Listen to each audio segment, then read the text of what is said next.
You're unmuted. Ooh, what's that? Oh, God, never mind. Oh, I'm like what?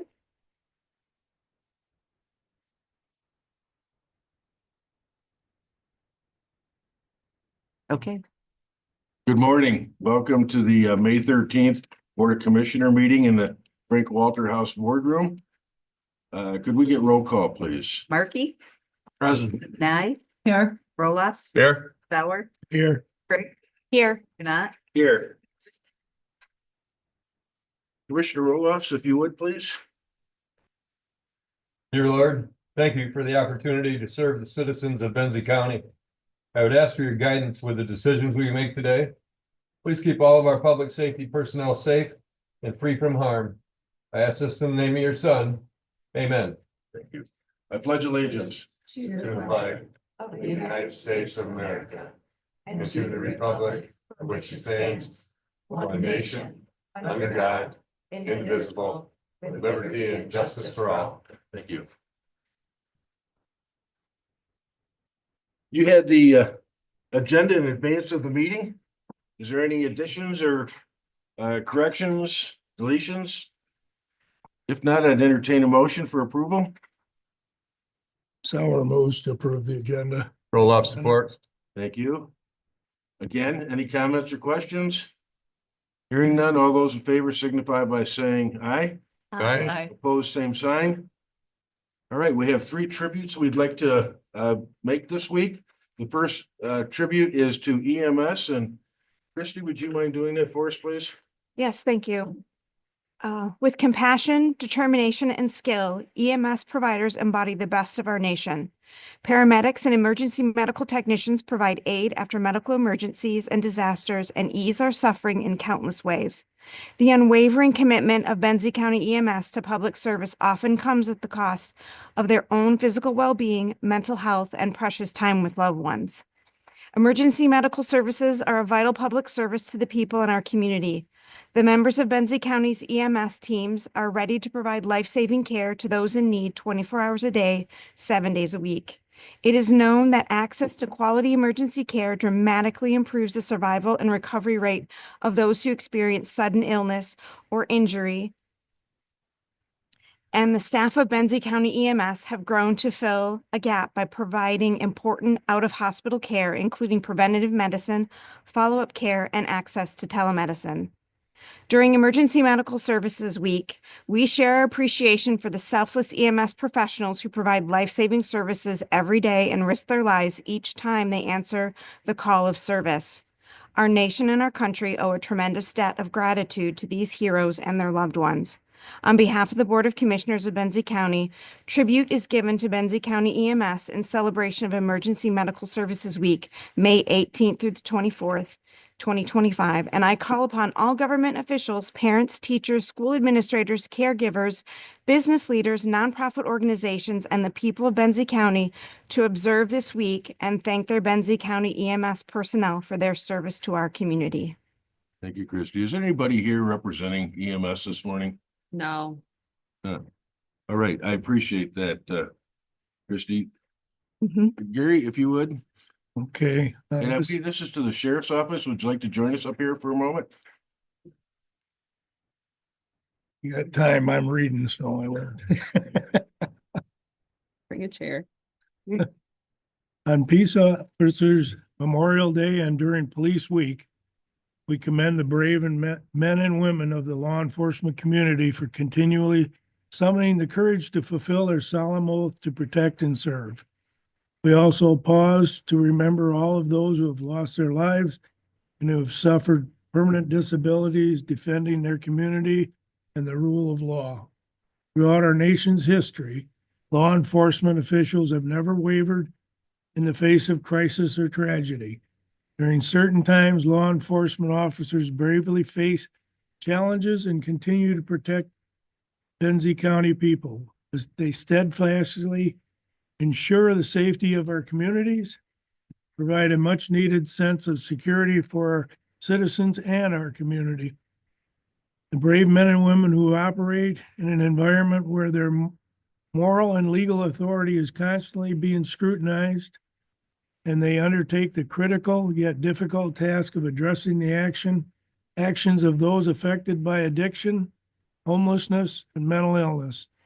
Their ability to work well in the face of these and other challenges is extraordinary, and we have incredible appreciation for their public service and selflessness. On behalf of Benzie County, we proudly recognize the sworn members of the Benzie County Sheriff's Office for their resolve and dedication to the face of dangerous uncertainty. The thoughts and prayers of our community are with them and their families, and we will always owe them our appreciation and support. On behalf of the Board of Commissioners of Benzie County, tribute is hereby given to the Benzie County Sheriff's Office in celebration of Police Week, May 11th through the 17th, 2025, and I call upon all government officials, parents, teachers, school administrators, caregivers, business leaders, nonprofit organizations, and the people of Benzie County to observe this week and thank their Benzie County deputies for their service to our community. Thank you. Thank you. I appreciate the recognition, and everyone at Up the Hill does as well. Very much appreciated. Appreciate what you do, and with that last accident that happened on 115, it's been kind of a tearjerker for everybody, and I can't fathom what you guys went through, so appreciate it. Thank you. And just on that note, there was a debrief and guidance and assistance offered for everybody involved, and it was well attended, so that's good. If I could, I would like to make just one observation. Frequently, you get the kind of press that you'd prefer not to get. And what most of the public doesn't understand is that the activities you are involved in with public safety cause you to be vulnerable to that kind of scrutiny. Rarely does the paper come back and say, by the way, everybody was found free of any obligation. All they want to do is print the juice. So I just want to acknowledge that you folks also have to deal with those kind of issues, and unfortunately don't get the recognition of we were cleared of all wrongdoing when it was over. We do recognize that. Thank you. We all appreciate that too. All right. Thank you very much. Thank you.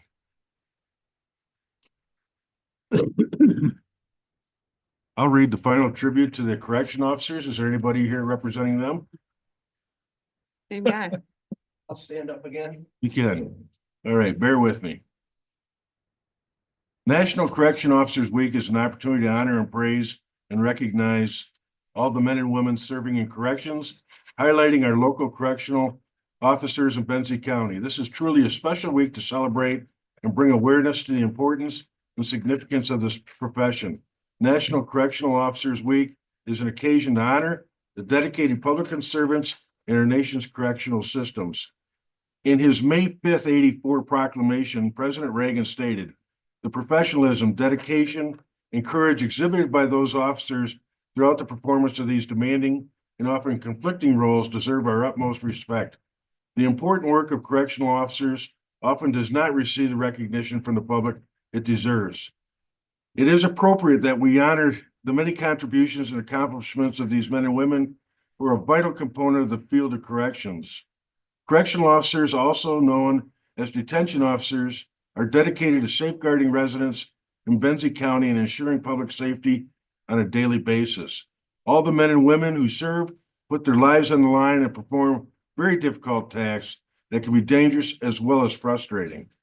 Correctional officers are responsible for supervising inmate conduct and behavior to maintain security within the facility while promoting positive actions, attitudes, and skills within the inmate population in order to reduce recidivism and promote successful re-entry into the community.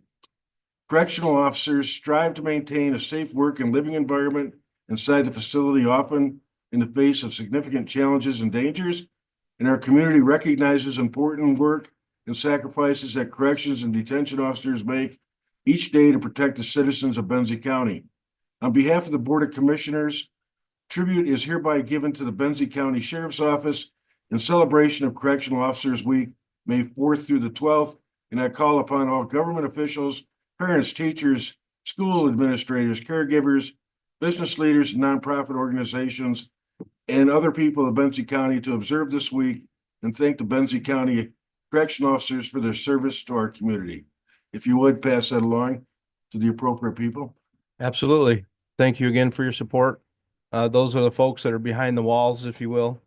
Not always seen, but very important. Their job's equally as important as all the rest, and they typically don't get the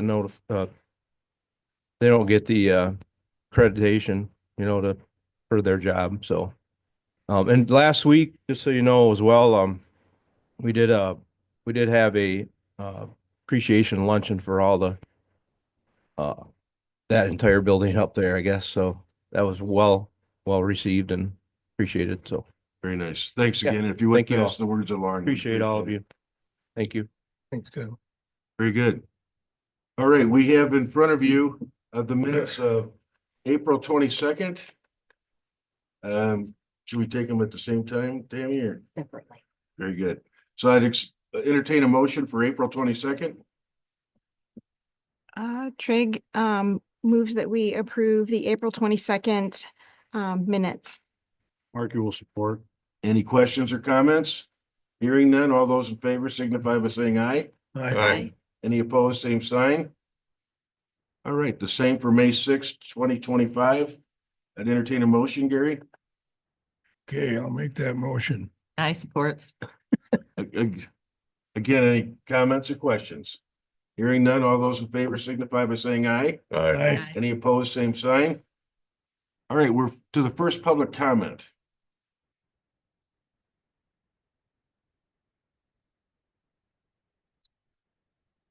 I'm Amy Browning from the city of Frankfurt Christie's district now. I just wanted to update you all, because I have moved from Beulah, where I'd spent 5 years, to city of Frankfurt. I was able to buy property in Benzie County for the first time ever, so I'm super excited to be able to invest in my county. It was interesting. I heard earlier there was a description, I think some tension between Lake Ann and the other areas. Well, Frankfurt. Growing up in Lake Ann, felt like I was more of a Traverse City person than a Frankfurt person. So I kind of, I'm so happy living there, and I'm looking forward to getting active in the municipal government there. In the meantime, I'm kind of trying to extract myself from Beulah and the things that I got going there. So that's a process. Anyway, thank you for allowing me or helping me to get some property in Benzie County. I really appreciate it. Thank you. Thank you for your continued involvement. Any other public comment? Hearing none, we'll close public comment. We're going to go to elected officials. Just to put everybody on notice, we have a closed session that starts at 9:30. They're back to back. Could very well run as long as an hour and a half. So I just want to put you on notice. So Bert, I'm going to invite you guys, if you want to do your building first, so you can boogie on. Thank you.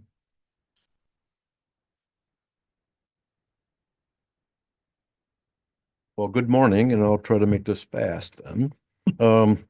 It doesn't usually take too long anyway. I'm assuming that, I always say this, right? I assume everybody got this in their packet, our quarterly report. So as you can see by looking at the third page, that sort of has the counts on it. You'll see that that our count is slightly low. 2024, we actually had 82 permits in the first quarter. This time we have 50, but the 82 might have been a bit of an anomaly because of the lack of snow and what have you that we had that particular year. The year before in 2023, we had 56, so we're sort of right there based on the year before. So I'm not really all that concerned. I think that we'll probably have a pretty good start when you'll probably see the second quarter have some pretty good numbers. During the first quarter, we had 13 new residents, 20 permits for addition remodels, 6 accessory buildings, We didn't have any commercial, permits yet. We had three, commercial alterations and remodels. And we had eight, there was a little typo in the one you got, I think. There was actually eight other permits that comprised of, solar panels. There were two cell towers, there were two, and, some foundations that were put in for. So that is the, sort of the extent of activity in the first quarter. Questions on that? We're still having problems with Thompsonville getting the water meter hookups inspected. We've Are got, you guys out? I'm hoping, I'm thinking you guys are on top of it. I believe more's been a problem. we've had a challenge to get them all done. We've got some property owners that, they don't believe that we ought to come in their house. Okay. My mechanical and plumbing inspector, who's Dean, has offered to go there and spend 4 or 5 hours at a time, just going to each flat and just knocking them all out. So it has been a challenge. Some of them have been inspected, a lot of them have not. But I'm glad that they recognize that they needed to get those inspections. I would think so. In the If they- beginning, that wasn't necessarily true. They let more come in to do the work, you would think. Yeah. Be willing to do that. Anyway, I was just checking up. Thank you. Welcome. So the Conservation District has a branch committee, the Water Smart Land Use Committee, which is putting in an effort to conduct interviews with each of our municipalities according to how they permit land use permits in an effort to maybe get to a more unified process where unified or common forms are used. Would you see a benefit to that? Could you see, would that be a benefit to your inspectors or your department to have things more aligned countywide? Are you as far speaking as of land use permits for zoning applications? zoning, land use? Yeah, anything that involves new structures, We don't do zoning, as you know, but anytime that you can, I guess, say streamline any process, almost always, not always, but almost always it benefits both sides, right? Makes it easier for both sides. So I would say that there's a benefit. Mhm. And I just wondered, because your inspectors are, they need to know kind of what's going on in each individual township, correct? Yeah, At this point, yeah. and they vary And across the we, board. I know Jim is all the time having conversations with those zoning administrators in those township and villages, but he's in the, I know that he talks with Josh Mills quite frequently, over in Yes, Frankfurt. Doesn't and he have 5 entities So, that he governs? Yeah, yeah. yeah.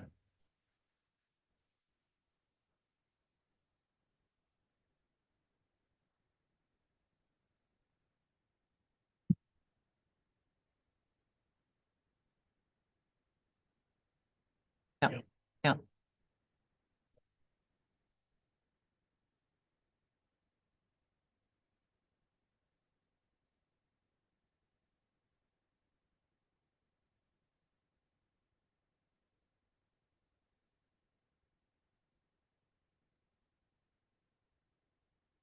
Okay, excellent. Mhm. Very good. Thank you. Was that violation local or building violation? That was the property that they started the garage before they Mhm. started the home, and the zoning had an ordinance against that. But it didn't say that anywhere on the land use permit, so we went ahead and permitted the garage. We're saying a land use permit that says the home. Sure, and these are the gaps this group is trying to identify to say, look, if we had one form it would probably be easier for you to navigate.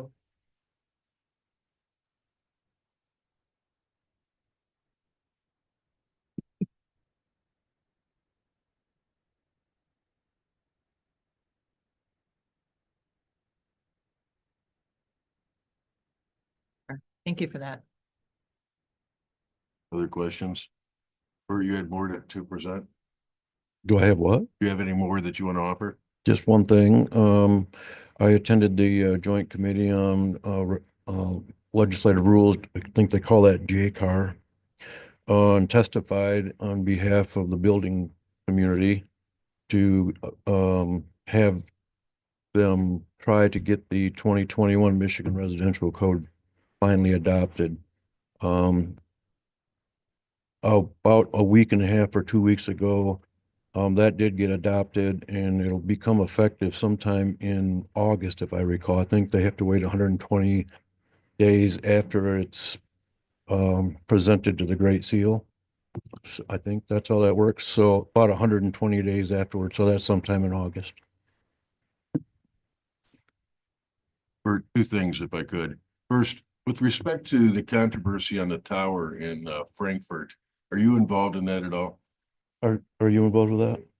If you would, please, can you step up to the microphone? Mhm. We have people that join us remotely, that's why. Yeah, I'm sorry, yeah, I was way over there too, sorry about that. I get it. Yeah, the land use was permitted for that tower. So we went ahead and issued a building permit for the tower, but other than that, I haven't heard anything. The city of Frankfurt owns that property.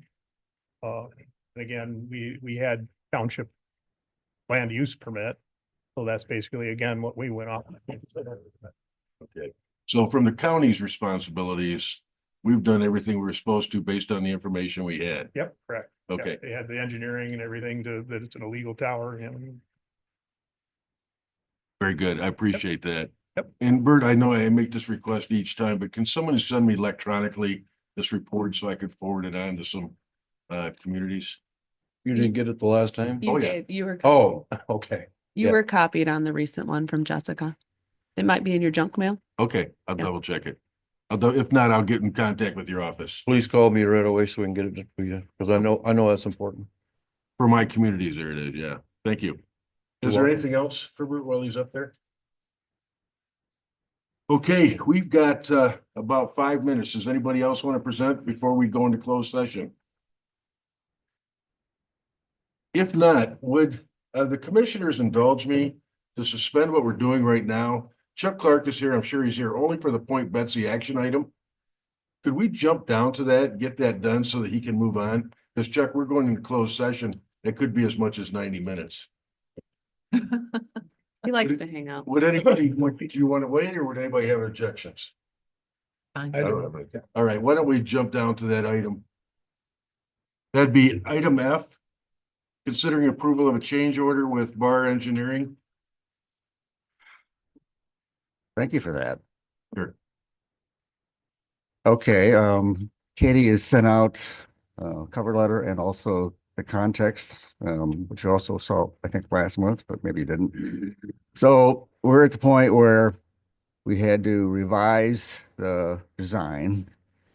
And Peter Hank was here a couple of months ago from Bar Engineers explaining that and give you some diagrams and so on. So I think you're familiar with that.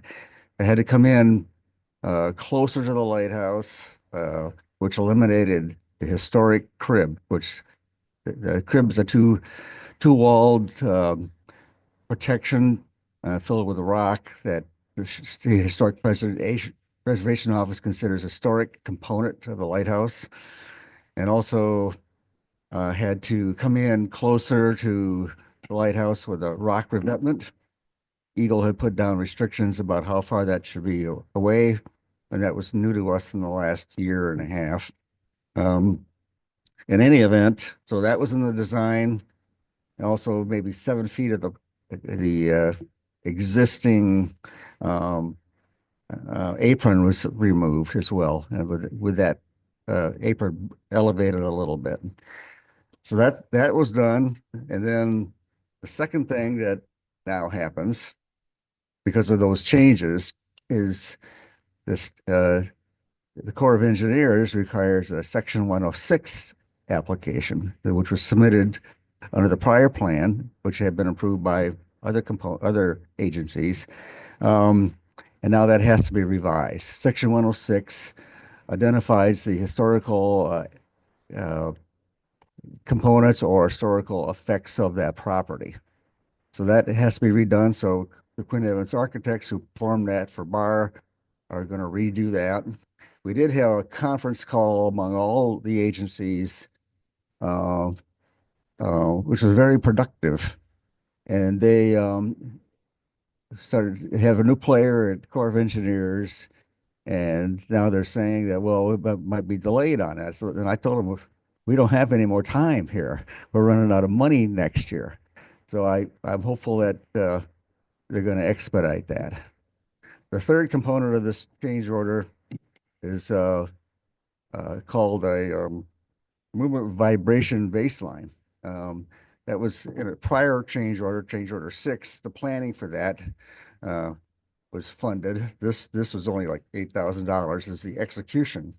That was put in maybe 2 weeks ago in various locations, including the tower, around the fog signal building, and in front of the lighthouse to monitor wind and vibration from the lake. Well, Mother Nature decided this is going to be a calm time and during that 2-week period. So, but Peter talked to him yesterday and he had enough information to identify what he needed to know. And that's going to continue in the construction phase as well. So that's actually been completed for this phase. So unless there are any questions, recommend approval of the request. $83,000 is this one. 83,500. Yeah. Is there any questions of Chuck on behalf of the Friends? If not, I'd entertain a motion. I'll make a motion that the Board of Commissioners approve change order number 7, the Point Betsy Shoreline Project Protection. Protect Project agreement with Bar Engineering in the amount of $83,500 that the board chair be authorized to sign. Trigg will support. I believe that's roll call. Nye, Yes. Roloffs. Yes. Sauer, Yes. Craig, Yes. you're not, Yes, Markey, Yes. motion carried. okay. Thank you very much. Appreciate the. Now you can Thanks. move along. So we've got about 2 minutes before a closed session. Katie, could you read the motion to go into closed session on my behalf, please? Sure. That the Board of Commissioners affirms the selection of Gregory Grant as the Cummings, McClory, Davis, and Nacho assigned legal counsel and enters into closed session to discuss an attorney-client privileged communication with said legal counsel in connection with the matter of McCord Henry as personal representative of the estate of Linda Henry v. Benzie County et al. As authorized by MCL 15.268(1)(e) and H, and that the county administrator and sheriff's designee come into closed session. And further, that the Board of Commissioners remain in closed session with its general counsel Cole Stoker and Toskey to discuss collective bargaining related grievance proceedings as authorized by MCL 15.2681(c), and that the county administrator and sheriff's designee come into closed session. Jeanette makes that motion. 9 seconds. I'll say that was a very fine motion to make. Yeah, you did a really good job. My voice wasn't as deep. You do roll call? Yeah. Thank you. Roloffs. Yes. Sauer, Yes. Craig, Yes. you're not, Yes. Markey, Yes. Nye, Yes. motion carried. All right. And again, for the benefit of those attending remotely and in person, this could be as much as 90 minutes with the 2 closed sessions. We would hope shorter, but Tim. last time I guessed, I did it wrong. So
Now you're unmuted.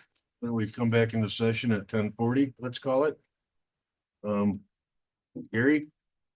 Oh, you gotta show me what it was. I move that the Board of Commissioners denies the step 3 grievance for the Police Officers Association of Michigan Corrections Unit involving Corrections Deputy Gregory Johnson, grievance number 25-68, and authorizes the county administrator to respond in writing on behalf of the Board of Commissioners.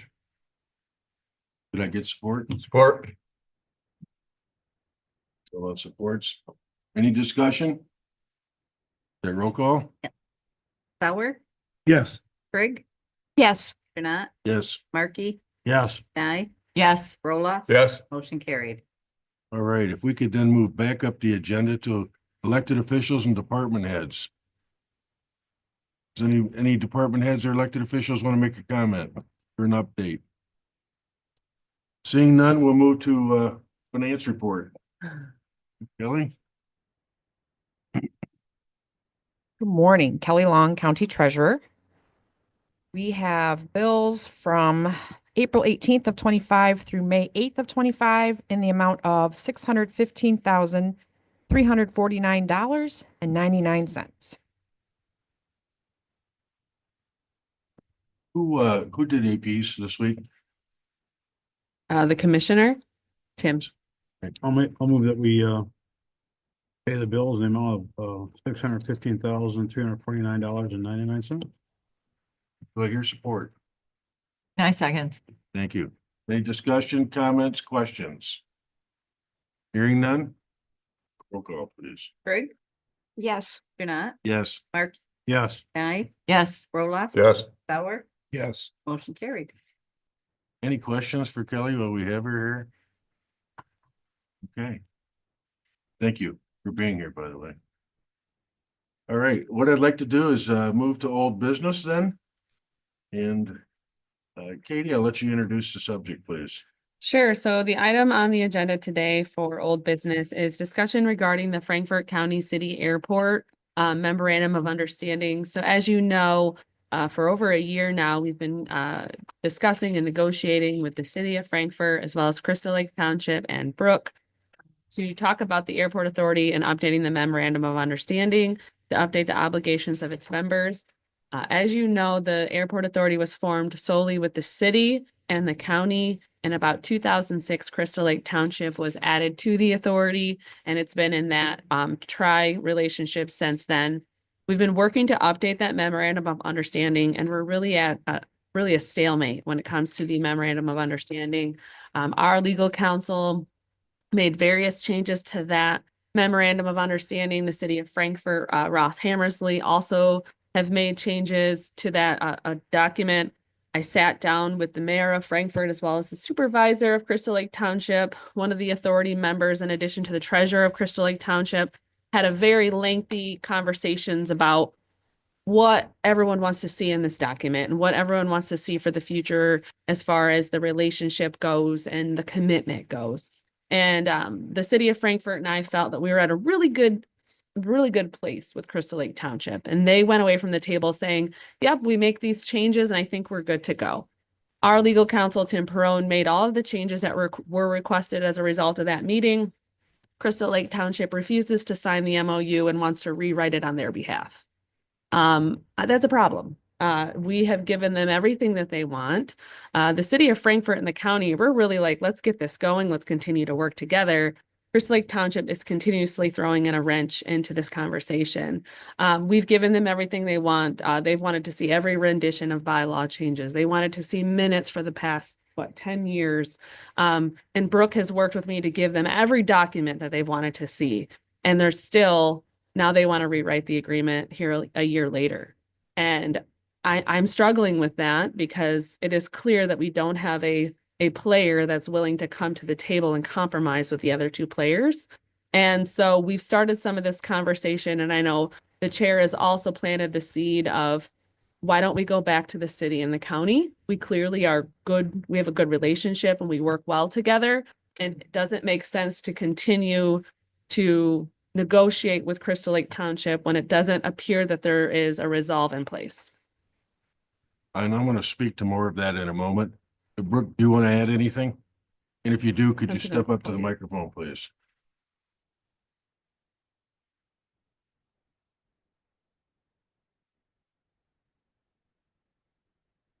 I'm Brooke Pop, Frankfurt Airport.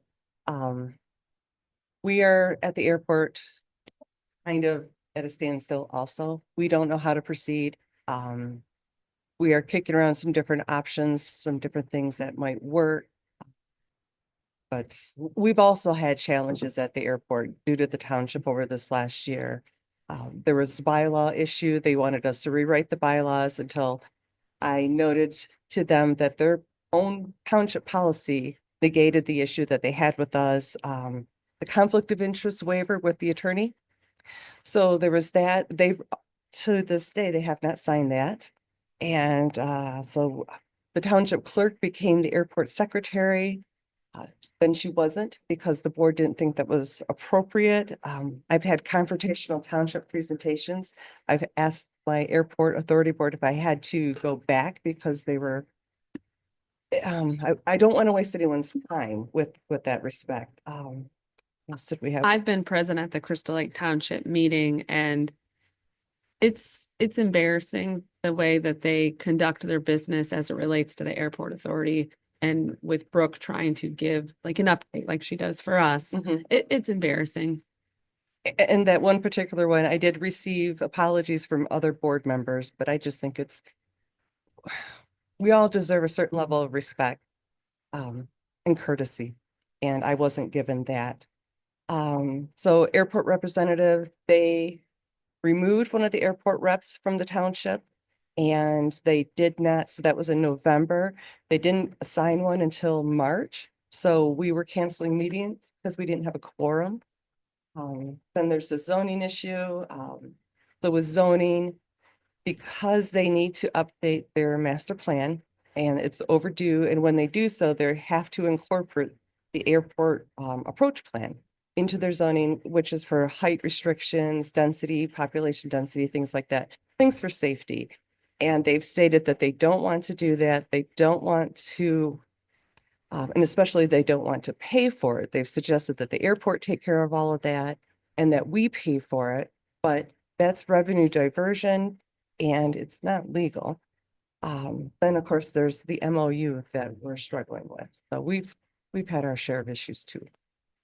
So what I'd like to add, but I'm going to preface it by saying any conversations I have been with the administrators and Brooke's knowledge. So I've not tried to do an end run on anybody, but following the conversations, trying to understand where we're currently at, we should remember that the current memorandum of understanding was never signed by Crystal Lake Township. Am I right about that? That is correct. So officially, they've never even acknowledged that, number one. Two, there was an issue they brought up regarding approximately 50 acres of land.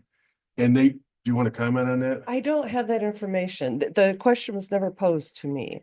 The mayor, this is what I remember the mayor telling me. Okay. And the mayor said and Crystal Lake Township was concerned that at some point they would lose if there was a tax advantage, they would lose the tax advantage over the land. And Frankfurt was like, look, we're willing to, if this splits up, we're willing to give you the land back, the 50 acres. If that were to be the case, I know we got to confirm that. So my recommendation to the administrator was not understanding totally what the consequences are, but hearing this conversation, I say we go to the airport authority, ask them to rewrite their bylaws and just have the relationship between the county and the Frankfurt as they originally had. But I don't know what the consequences of that is, number one. And number two, I would qualify it by saying that action wouldn't take place. We'll give the township 30 more days, because I believe there are some board members at the township that are ready to vote on this affirmatively. Give them 30 more days to act, or we're going to have to take action. We've been tossing this thing. This has been a distraction for more than a year now. It doesn't need to be. You look like you want to respond to that, Rhonda. Should there be an interim step of inviting this person or a representative from the board to address the Board of Commissioners? I mean, we're not, there's a third leg to this triangle and we're not hearing directly from them where that's a possibility. And if there's something they want to say or something we're not understanding correctly, we've opened the door for that communication. If they decide not to take it or share any arguments they may have for this not happening, that would be on them. At least we extended the invitation to have them be heard. That's not really much different than what I'd be proposing. You have this window of time that you can act on it. And if it means let's sit down and have a conversation, let's understand or acknowledge that they've had conversations, Katie being our representative. So it's not like they haven't been talking to the county. But I'm not opposed to that, but I think it's time to put some teeth in this thing and put timelines to it. I was very hopeful after our long meeting that we had with the supervisor, the treasurer, one of the airport authority board members and the city mayor. I was very hopeful. We were able to have a great conversation and talk about what are the concerns of the township and what are the concerns of the city and the county. And, we really modified that MOU to having a special meeting every year to determine what the three entities were able to give to the airport authority for their budget and, all these different checkpoints of attending meetings and annual reports. I mean, I felt really good leaving that meeting. And then here a few months later, it's, well, we want to rewrite the whole MOU. And it's like, again. And here's the issue. It's not as if you've got the board of Crystal Lake Township saying, yeah, we really don't like the deal. Yeah. They're not even bringing it up for a vote so that for all we know, they could have, we're being roadblocked here by Yes. one or two people. I think it's believe one. that they could potentially have the votes They do. to approve this and move it on. I think that they probably have the votes. And my understanding, it really is one person roadblocking this. Is this one person a member of the board? Correct. They do the agenda. The township board, not the airport authority board. Can I comment? Get some clarity. If Crystal Lake was to be dropped out or pushed out or whatever, where's the financial liability for all the money that was contracted with the three entities? Are they gonna be forced to pay? I'd like that kind of stuff answered before it got out of hand. Because I see a major issue with splitting it, or we're gonna walk away, give it to City of Frankfurt, and we'll walk away. I know there's a financial, So the statute wouldn't allow us to walk away, Right. right? And well, that's so what they're doing. no. The statute doesn't allow the walk away. The statute says that the airport authority has to release a member. And so the airport authority would have to adopt a resolution to release the member. That we can't just walk away. A year ago, I think it was brought up about the county just wiping their hands of this. We can't just do that. There's obligations and the airport authority has to release the member. So, but Brooke can address the monetary side of things. Right, so let's say Crystal Lake would like to withdraw from the authority. Their board drafts a resolution, it's approved, it goes to the airport board, it needs to get approved there. And that's where the obligations, and there's two types of obligations. There are the federal grant obligations, because over the last 20 years, we've accepted about $3.3 million in grants. So the only way that anyone, would be obligated to those is if the airport folded. Correct. Okay, and then the other obligations are the liabilities such as the bond. And that is a authority obligation also. So it would have to be truly catastrophic for anything to trickle down as far as the county or the city. And basically it'd be extremely difficult to be released from the FAA. We are part of that national integrated airport system. They don't release airports. So there's really I can't say that with all certainty, obviously, but there's a very, very slim chance of they would release that airport. So that airport is going to continue. We have We have grants, federal grants lined up for the next couple of years to take care of that bond. So by my calculations, by 2027, that bond should be paid for. Okay, then there's the assurances, the grant assurances. So there's going to be constantly that 20-year look back. But like I said, the only way that the federal government is going to want their grants back is if we dissolve it, and we're not going to do that. In the case of the 50 acres, let's say again, theoretically, we close. So the 110 acres go back to the city, then there's the 50 acres. That, because that was purchased with federal funds, they would sell those for market value. It's back to the FAA. So whomever purchases that property, maybe the county does or the city, it may or may not go back into Crystal Lake Township tax rolls. If it's another municipality, it will not, but if it goes to a private owner, then it will. So that's how that is addressed. In a nutshell, the authority itself has to dissolve for the FFA releases. So if you're removing a member, that's not the authority dissolving. When the authority was created, it created its own entity. It's its own business. And so the county and the city and the township, they're only obligated based on that MOU. The authority itself is a business, and it would be like any other business who, went bankrupt or what have They you. go bankrupt, where do they go back to? The entities, correct? No, No, it's They the can't? authority. No. The authority is its If own the authority legal has no entity. money, how can they? It's assets. it's like That's the anybody purpose being of on a board of commit, or like, Right. a lot of companies have boards. Right. Those people are not Liable. correct. They're So they're just protected. decision makers. So it goes, the assets and, those sorts of things would be what you'd go after.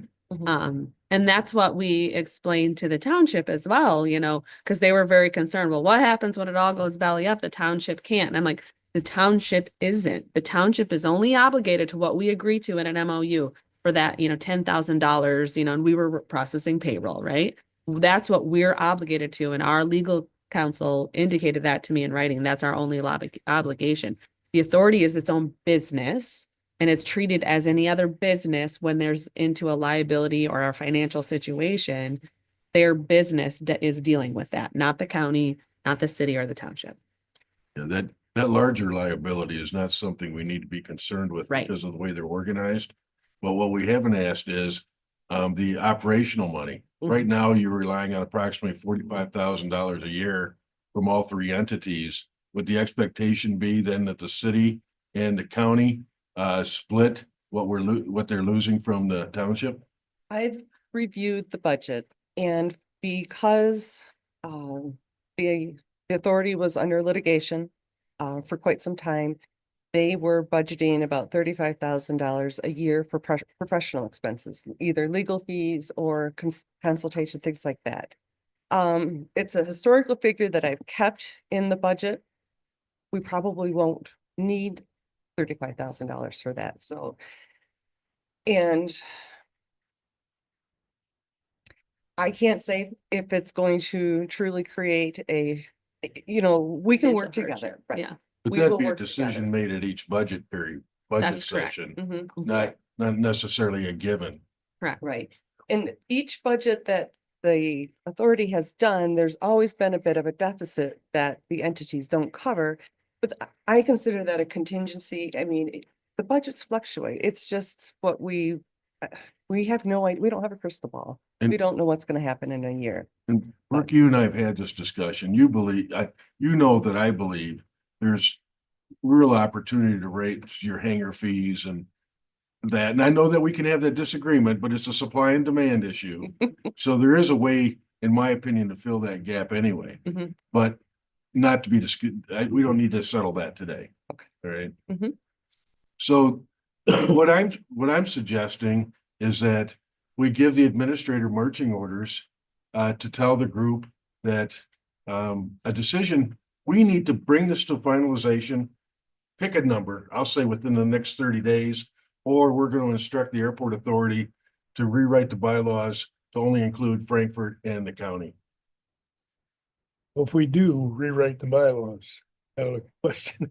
Yep. Currently, there's members from Crystal Lake on that board. They would Will they be be, voting members will they be voting members on whether they can bail out or whatever, be thrown out? This is. Well, until the bylaws are changed, they have a vote. That's correct. So I'm just curious as to how that will work out either. Well, how many member Yes. board is it? Pardon? How many members on your board? 7, And of the 7, how many represent Crystal Lake? 2. Could get outvoted easy enough. And if Didn't they I were hear in- you say they have to resolve to be removed from the authority? Didn't I hear you say that? And then it goes to the airport to support that resolution? Right, there is, So it's not just a matter of rewriting bylaws and removing an entity from the authority. It's not that simple. I have consulted with the airport attorney and he's still reviewing and we don't have a clear answer as to how to proceed yet either. So there are some murky waters. But we will be requesting that Crystal Lake Township participate in their own removal. I mean, Yes. they're not participating in the signing of the MOU, but they're gonna somehow put a resolution on the agenda to vote to not be a member. Right. Yeah. I I think see your some problems. And there. I think your idea to bring them forward to speak for themselves would be very beneficial. Sorry, but I have a real heartburn with that because Katie spent a lot of time with those folks, a lot of time. They had the opportunity to fix what they wanted to fix and they pretty much ignored everything that was done. So Mhm. I think the party's over. I think the decision's been made. See if they want to stick with it. And you know, there may be some complications in it. I admitted that from the onset. But we've got to do something Mhm. that moves this thing forward. Otherwise, we're stalled and we're allowing them to stall us. Well, And I could As- make the argument that we've got one person of authority that's actually stalling it. Well, the unfortunate thing is the original memorandum that was the result of what I thought to be a successful meeting was very equal in the responsibilities and the roles. And, you know, they want it rewritten to favor one entity, and that's a problem. We're all supposed to be equal partners in this. And, you know, that's not right for the city and the county to take a back seat, in my opinion. In Frankfurt, the city has already acknowledged that if they need to provide some leniency regarding this land separation, and I'm not the expert in that. Mm. But they're saying, look we'll work with them to do that. Everybody has come to the table and made concessions and we're being roadblocked. I don't know about your world, but in my world, that doesn't happen. I mean, if I'm forced to make a decision on behalf of the county, I'm willing to do that. That's why we sit in these seats. But as one commissioner, I would extend the invitation for this person, and I don't know who you're referencing. I haven't had conversations. I'm unwilling to come- say it. And I'm not asking you to say, I'm just saying, if there is a person who wants to address this board before we make a decision and add more information to help us with that decision, I would hear from them. And if we give them 30 days, wouldn't that be adequate time for them to Sure. come into a meeting? We could invite them to the study session in June. I mean, it's not 30 days, but it's roughly. And then we could, 45. Call it whatever you want. All I'm saying, folks, is we got to put a deadline to this. We've been working on this for some time now. It should be easy to resolve. And somehow it's gotten complicated. May I ask our representative, Commissioner Trigg, you attend those meetings, right? Do you have anything to add to this conversation based on your attendance at the meetings? Well, I will say I did miss the last one because I was out of state. They have been talking about the airport authority at the meetings. They talked about that 50 acre or something. Okay. There's land. They've been talking about that. But it didn't seem to me that they wanted to roadblock anything. Because they were talking about, their people appointed to that, and they wanted a second person backup. And it's, to me, what I've been seeing is that they want to continue with the airport. So, like I said, I did miss the last meeting. So I don't know if something happened at the last meeting. Were you at the last meeting? Okay. I'm not saying they don't want to continue. I'm saying that the memorandum of understanding gives everybody an equal position in this. And for whatever reason, it doesn't work for them. The comment was made a moment ago. We're not going to enter into agreement that's one-sided or lopsided. Right. Well, I don't know enough about this myself. I'm sitting here and I was like, wow, this is all news to me.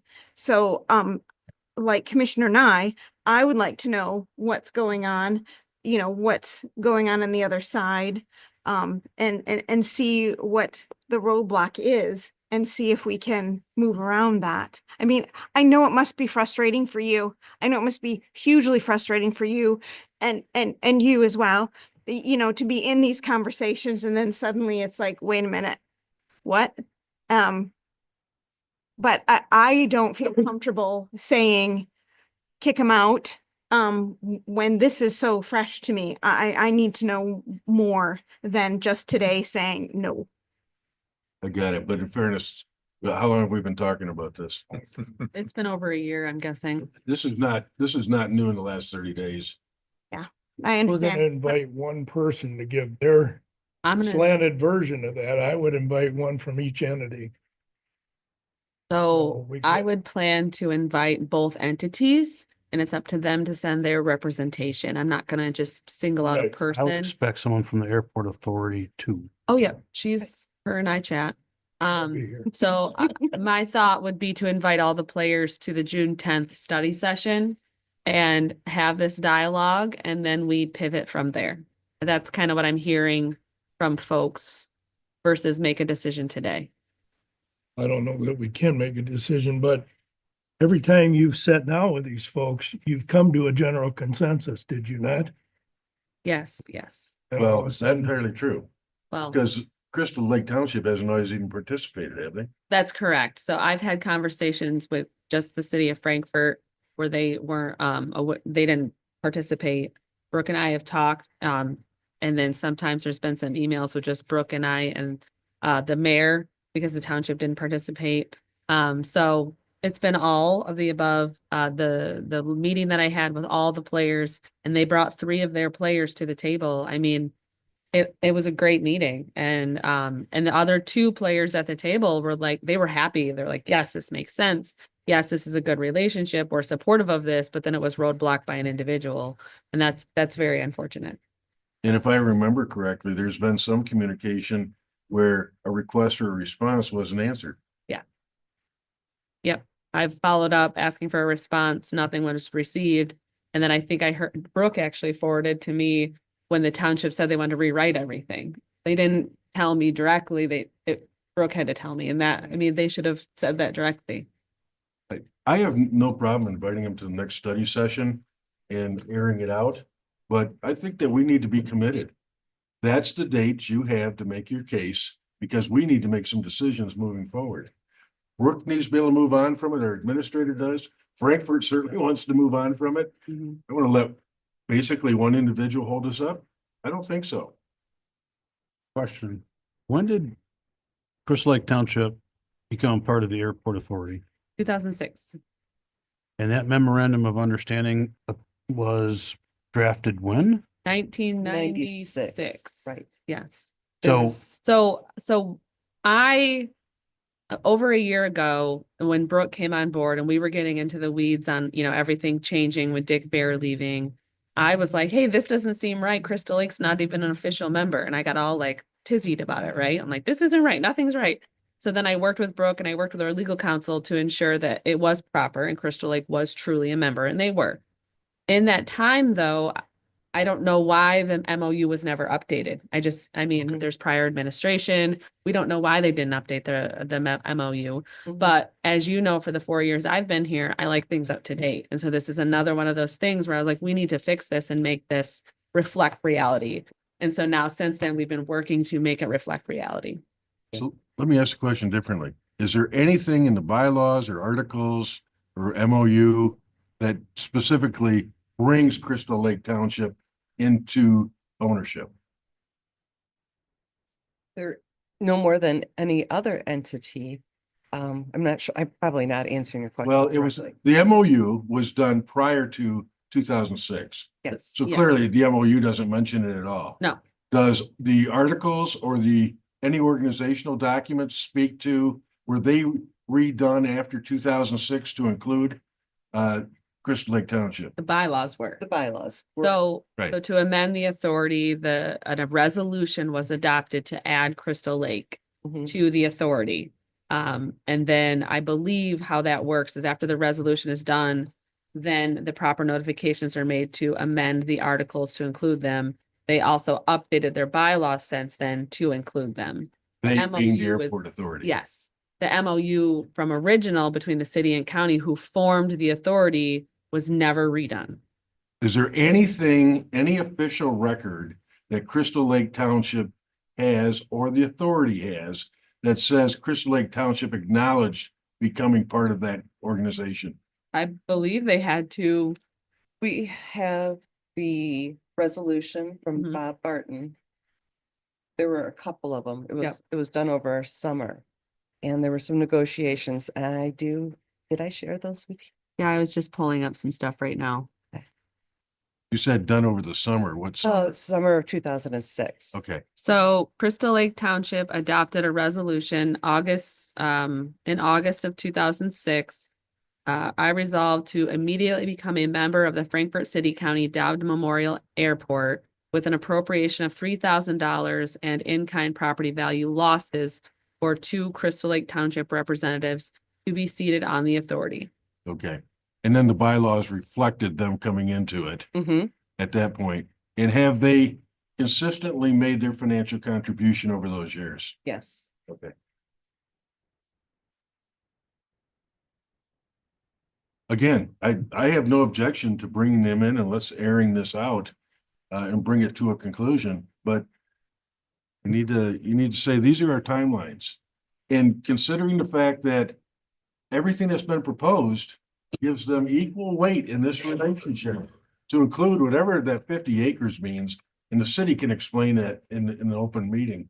And if we can't come to a conclusion then yeah, the alternative is to rewrite the bylaws and go on our own. Yeah, the big hangup was the monetary contribution between the members, and we worked through that rather quickly. There was some miscommunication that said that Frankfurt was never paying, and that the county wasn't paying, and that Crystal Lake was the only one paying. And we worked through that rather quickly. All the players have held their part throughout the years. So the hangup still though was the monetary amount. They didn't want to be committed to an exact monetary amount. So we created in the MOU that each year a member of each representing, each unit would work together on coming up with a requested budget amount for the given year for the airport authority. So they weren't committing to a dollar amount. We said we would do that. And then that didn't work out. So then they're saying that, they didn't have any record that said they would be paying. Well, it's clear in their resolution, they're committing to at least $3,000. And so there just seems to be a lot of miscommunication over the years and then just forgetting about documents that maybe are in place. So I guess to bring this to some conclusion, are we agreeing that we're instructing the administrator to arrange for a representative from Frankfurt and from Crystal Lake Township and the authority to be at our June study session?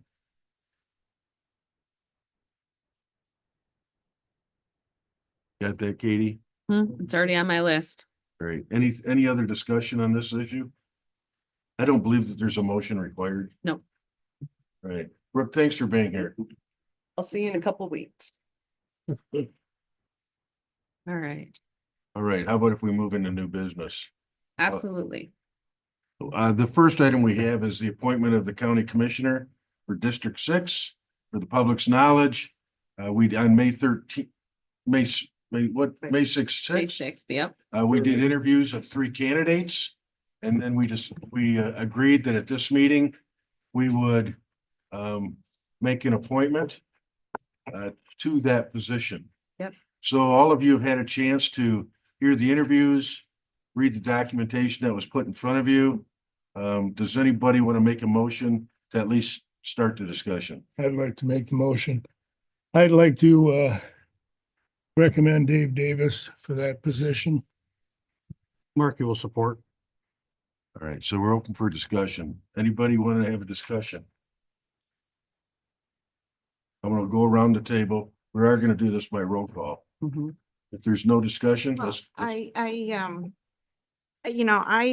I? Please, that's what I Yes. just offered. Um, I- um, Mr. Davis is already in, a public role. I thought that was, very great and, I like that he's in that public role. We have other candidates, who, wouldn't have to, resign, an elected position. Um, uh, um, Mr. Clark, is a project manager who, you know, part of being a project manager, you have to communicate and communicate effectively. I thought that was, very good. Marie, she is, an artist, something that is completely different from the rest of us and would bring a different, I guess, focus or a different perspective, I guess, to the commission. So I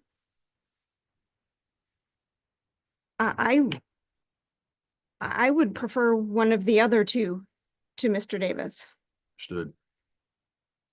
Because we have a motion with support on the table, we'll continue in that dialogue. Rhonda, any comments you want to make? I don't think so. I have notes and that I took from the interviews and I appreciate all three candidates taking the time.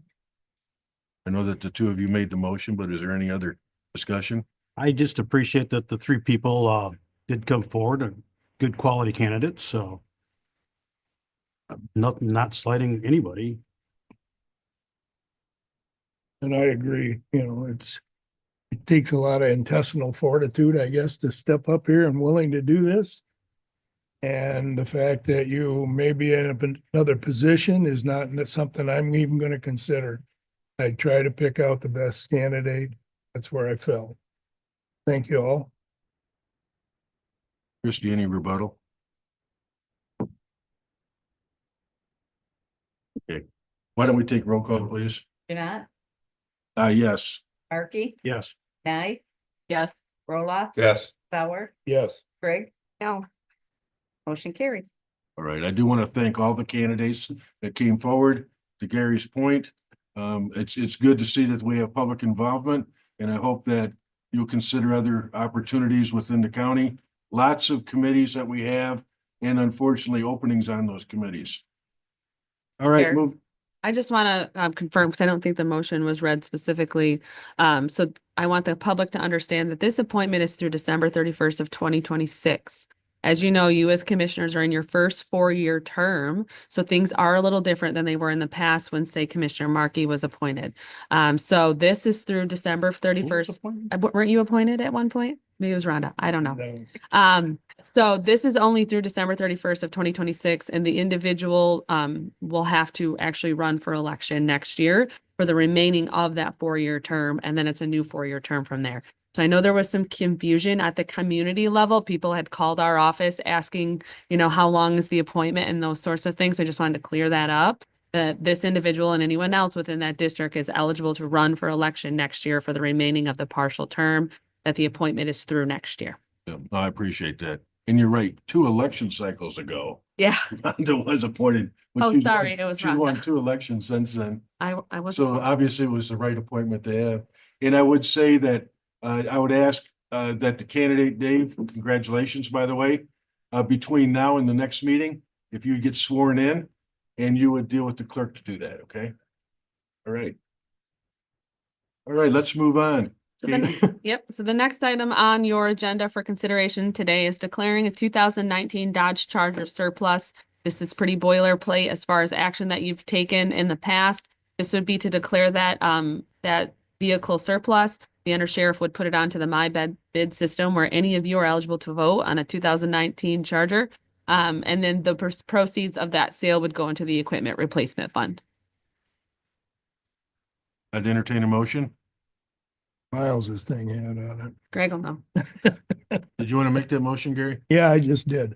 That the 2019 Dodge Charger is described in the memorandum from Under Sheriff dated April 30th, 2025, be declared surplus and authorize the sale with proceeds to be credited to the 425 Equipment Replacement Fund. Can we get support? Trig will support. Thank you. Any other conversation? Hearing none, roll call. Markey, Yes. Nye, Yes. Roloff. Yes. Sauer, Yes. Greg, Yes. Janat, Yes. motion carried. 130,000. Yes, 130,000 for your knowledge. Katie? So the next item on your agenda today is regarding a maintenance agreement for the HVAC systems in the government center as well as the campus. I asked Kyle Maurer to be here. I just texted him. I was late in texting him to get here. But essentially, Hearst Mechanical has been serving our building, the sheriff's office, for years. We went through an RFP process 2 years ago for the sheriff's office, where we had multiple proposals and worked through that process, and we chose Hearst Mechanical for the annual maintenance agreement. The maintenance agreement in this building has been expired for quite some time, and the prior maintenance person didn't see that as a priority to renew that. The new maintenance person is seeing that as a priority to have that maintenance agreement in place. We had been calling on an emergency basis whenever there was an issue, which of course adds up. And so what is in front of you today is to essentially expand the current maintenance agreement to include the other areas of the campus. And then when that expires, we could go through another RFP process or simply extend those maintenance agreements if that's what the board so chose to do. This was a goal that was set out by the Buildings and Grounds Committee, is to try to get everybody on one master agreement, so we're all working together. We've been talking about the maintenance folks working together as a team for years now. We have that in place. And so this would be to expand that maintenance agreement into a master maintenance agreement for the duration, the remaining duration as what the sheriff's office was in currently. And then at that time, we could address either an RFP or extending of that maintenance agreement. We'll see her. And he's here now if you want to ask him specific questions.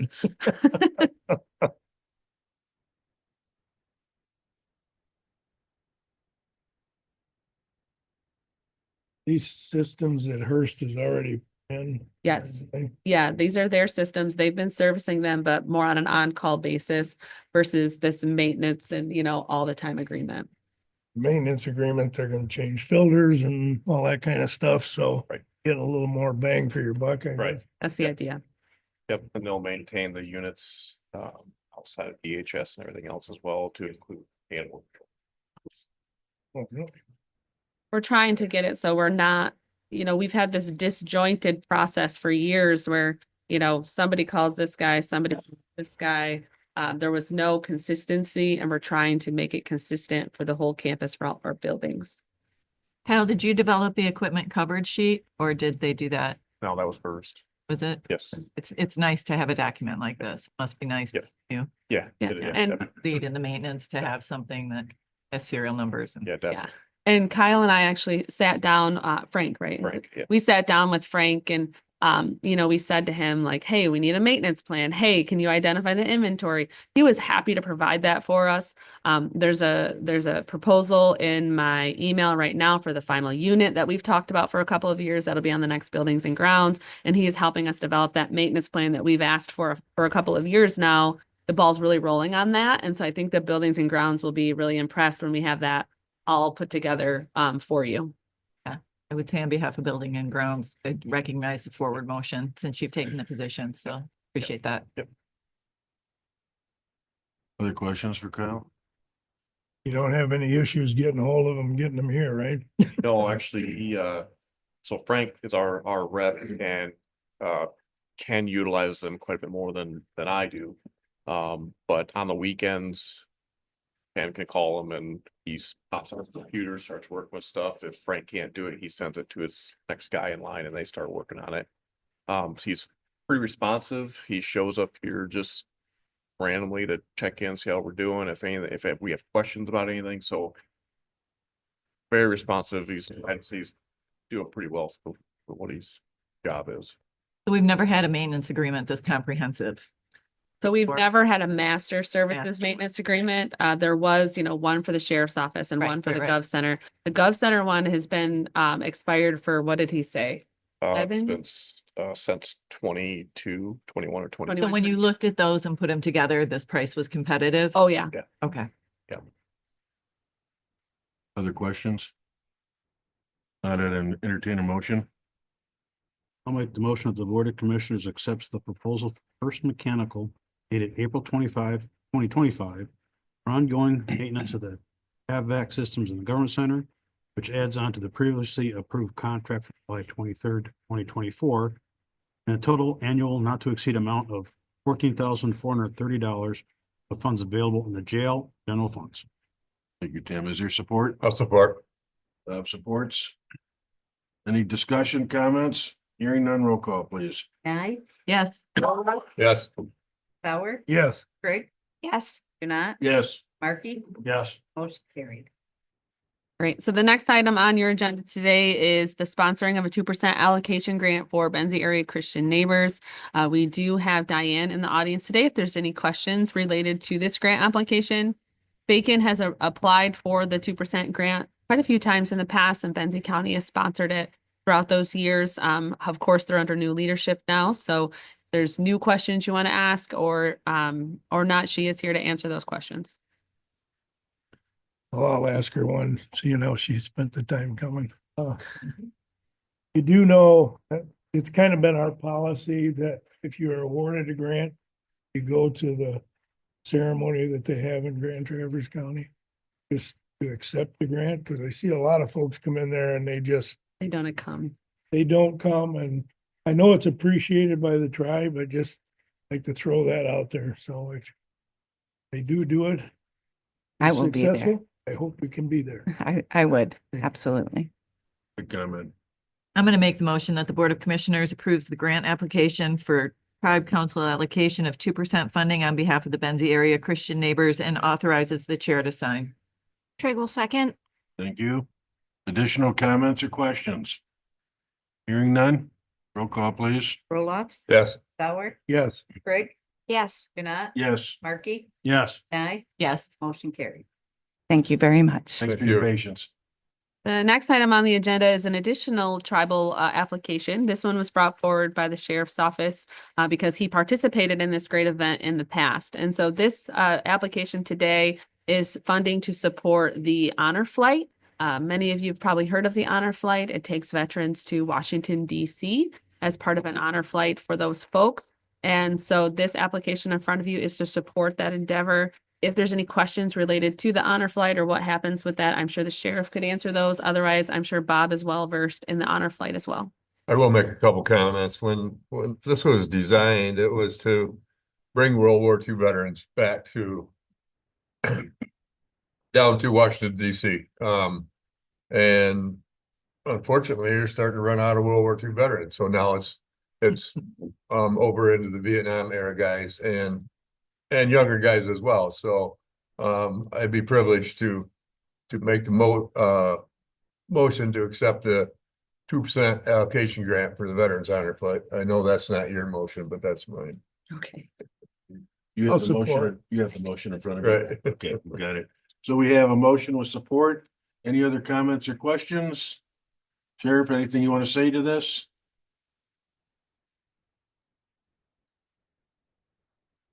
Real quick, I did call my contact there and apparently they weren't able to make it here, but I did participate. I sponsored a Vietnam vet and it was a life-changing event. So I appreciate your support. They came to me and I know we've changed how things are done, which is great because everybody's on the same page. But they came to me originally and I supported, of course, and I got really good response from Chairman and Katie. So here we are. I appreciate it. Very good. On their behalf, I appreciate it. And we're grateful to the tribe for these kinds of things. Let's do roll call. Sauer, Yes. Greg, Yes. Janai, Yes. Markey, Yes. Nye, Yes. Roloffs. Yes. Motion carried. Down to G. Thank you. Thank you. Thanks, Sheriff. The next item, sorry, the next item on your agenda is a request for opioid funding to purchase 19 AED machines for Benzie County operations. While we were going through the original RFP process for opioid funding, we talked about, if internal staff has requests for these funds that meet the specific requirements and they're, benefiting the operations of the county, we would bring that forward with the request. And so this is what the undersheriff has done. These AED machines are heavily utilized by the sheriff's office. There's also machines in this building, as well as our paramedics have the machines on their ambulances as well. There is funding for this, and it would definitely meet the requirements of the opioid funding. Very good. Would you like to make some comments, Under Sheriff? Yes, I did, both, sought bids, and looked up online through some of the places that I've purchased supplies for our AEDs. Stryker, was the lowest. That number of 19, I realized there was one more that we needed to add downstairs, so I changed it to 20, but Stryker was willing to keep their bid at less than not to exceed 40,000 amount. These AEDs are very similar to in use to the ones we currently have, so there won't be a long retraining period, very short retraining period. But they have some features that are really, really cool, frankly. These AEDs, if you don't need to use the AED, but you have it on the pads on them, and it says continue CPR, a metronome starts playing in the rhythm that you should be doing compressions. One of the very cool features of it, so that you keep the rhythm and doing compressions in the right sequence or the right number of compressions. It also, with the pads, monitors the depth of compressions and will tell you that you need to improve your compressions by applying more pressure or less pressure. They also have interchangeable pads for infants. Now it is the same pad. I don't have to change a pad. You just have a button that you push that's for infant rather than adult, which is a great thing for us. This would include replacing the AEDs in the government center and adding 2 AEDs downstairs for dispatch and one in a wall-mounted box in the gym directly. And I think that's a place that we really need an AED I would be to have that we don't currently have. We would have to go upstairs to get one right now. And I think it's to be noted, as the memo says, this is to replace AEDs that have now expired. They are outdated and they are very costly to replace, obviously. And the advantage of this new AED is that the AEDs are guaranteed for 8 years and the batteries are guaranteed for 4. Currently, I'm replacing batteries every year to 2 years. The batteries at a cost of about $400 a. Please. So are the expired units, are those rendered ineffective, or is having an expired unit, if they were to be donated, better than not having a unit at all? Having an expired unit is better than not having one at all. And Stryker has offered us, depending on the model of AED that we have, because we have separate different models, a trade-in of $150 to $250 for each AED we trade in. So they will refurbish them and again resell them. Do we have any idea at the schools how many are outside? Because I know there's a lot of large events at schools and sometimes elderly folks, not that elderly folks are the only ones with heart issues. Any ideas how many might be outside at Frankfurt or outside of Benzie Central? Outside of the school, you mean physically, like? So in the sporting area? Track, probably none because of the effects of weather on them. Cold weather depletes those batteries very quickly. Now, should staff or coaches probably have one that they bring out to the field with their first aid kit? Yes, but I don't know what their practice is for that. So if some of you recall, not too long ago, there was an umpire at the girls softball game that had a heart attack, and I have a nephew that's a Grand Traverse County sheriff, and his daughter was playing. He had one in his car that he wasn't supposed to drive there, but he was running late because of a call. So he drove his car. So he ran out to his car, got the AED, came back, and they saved the guy's life. Fortunately. So that would be the vision of, can we make sure that some of these are, I mean, there's a lot of people at a football game. You know, track game, track fields, stuff like that. I mean, it's something to think about. I will make that contact, or have the school resource officers make that contact to make sure that one of these becomes available if they want to have one for the sporting events such as the football games or softball games or track meets, so that a trainer can have one right with them. I And think my that's other a thought would great be idea. senior resources, if they have any spots where they could utilize some of the units, wouldn't be a bad idea either. If I could ask Bob's question just a little differently. Thanks. At some of the larger events, track, basketball games, football games, you generally have emergency services that are available on the scene. If they're available. If they're available, wouldn't they be carrying those units anyway? They would if EMS was there for those events or for fire was there for those events. They're not there at a lot of them. Yeah. I don't think- Oh, okay. You know, it's basically football games because of the, Tim, you can probably correct me if I'm wrong, but football games because of the higher potential for injury where we see fire is or EMS is right there. But the other games, the baseball games, the softball games, the track meets, they are not, right there on standby. Oh, okay. And I guess the other thing that occurs to me is meetings in our committee, you know, do the smaller municipalities have them in their meeting rooms? I mean, if it's, we're getting $150 and they can still be used and just donated to these other rooms where people congregate, should something happen, they have something, might be worth looking into. I completely agree that this would be a great, asset for, everything that's been mentioned. And I think that rather than 150 to 250 trade-in, it's a great donation to, those entities. To these entities, you gotta make sure they understand that there's a maintenance cost involved in these. Yeah, with batteries and pads, pad replacement, both batteries and pads fire on these. And it is costly to replace. It's about $89 for pads and it's about $400 for a battery. But still at the cost of a new one, this is much cheaper for them than paying that total cost for a new unit. As long as they understand that they're getting it as a result of it's expired. Yeah. You know, And still very functional. understood, but there's a reason why there's expiration dates. And that on they're gonna things. have to replace, batteries and pads eventually. All right, I appreciate the update. So would the Board of Commissioners, do you want to amend your motion to redirect the used ones? Does the $40,000 change if we're not trading things in?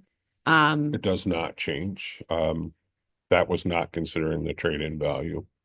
So does the board want to change a little bit of the motion direction to indicate not trading in the old ones, but rather refurbishing them and potentially donating them? You want to bring that back for different approval? I'm kind of hearing a little difference in what the motion is. That's all I'm asking. May I? Yeah. I think that if you direct me to make those contacts and provide that if they need one, you have my word that I will do that if you direct me to do that. Because the Actually, you have motion, my word if you don't direct me, but. Well, I'm I just, think it's there's gonna better be in a writing. cost to refurbishing. It's not gonna be free. well, I don't think that we're talking not about us refurbishing doing the them. refurbishing. Oh, you just want to give an Saying they need expired to be one. refurbished, would you like this? And Right. then they do the refurbishing.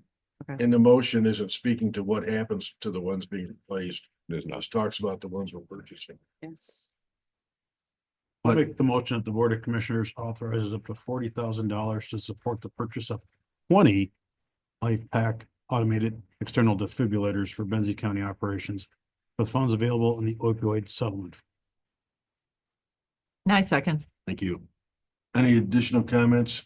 We will want to make sure we have in writing to those entities that they're being gifted and expired and that it's up to them to get it refurbished because I don't want any liability coming back on the county. So we'll want to make sure that part is in writing. Reading my mind. All right. there's- Oh, sorry. Go ahead, And please. maybe with a note as to generally how much it costs to refurbish. Yeah. So then they can make an informed decision. Yeah. All good comments. Anything else?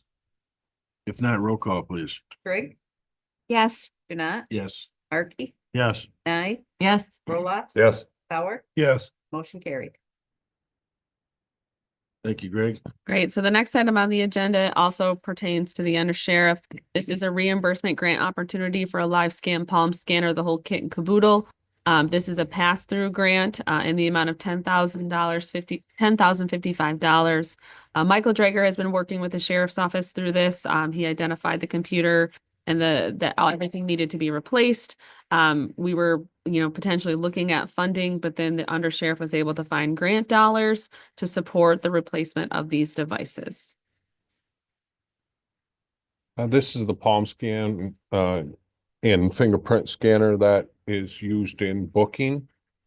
The computer that it takes to run it is very outdated, and we've had issues and tickets, to Michael about weekly on this. When Michael looked into the cost of a replacement in computer, we knew it was going to be around $10,000 that we were going to be coming to the board and asking for. I was able to find a grant through the Michigan State Police. That's a federal grant, but Michigan State Police is the pass-through entity, in the amount of $10,055, which completely replaces the live scan, not only the live scan device, but the computer that goes with it. It's simply a pass-through grant, and I'm not asking for any money, just being able to allow us to utilize that pass-through grant to replace this item in the jail. Christy, you generously I had a couple of questions in advance.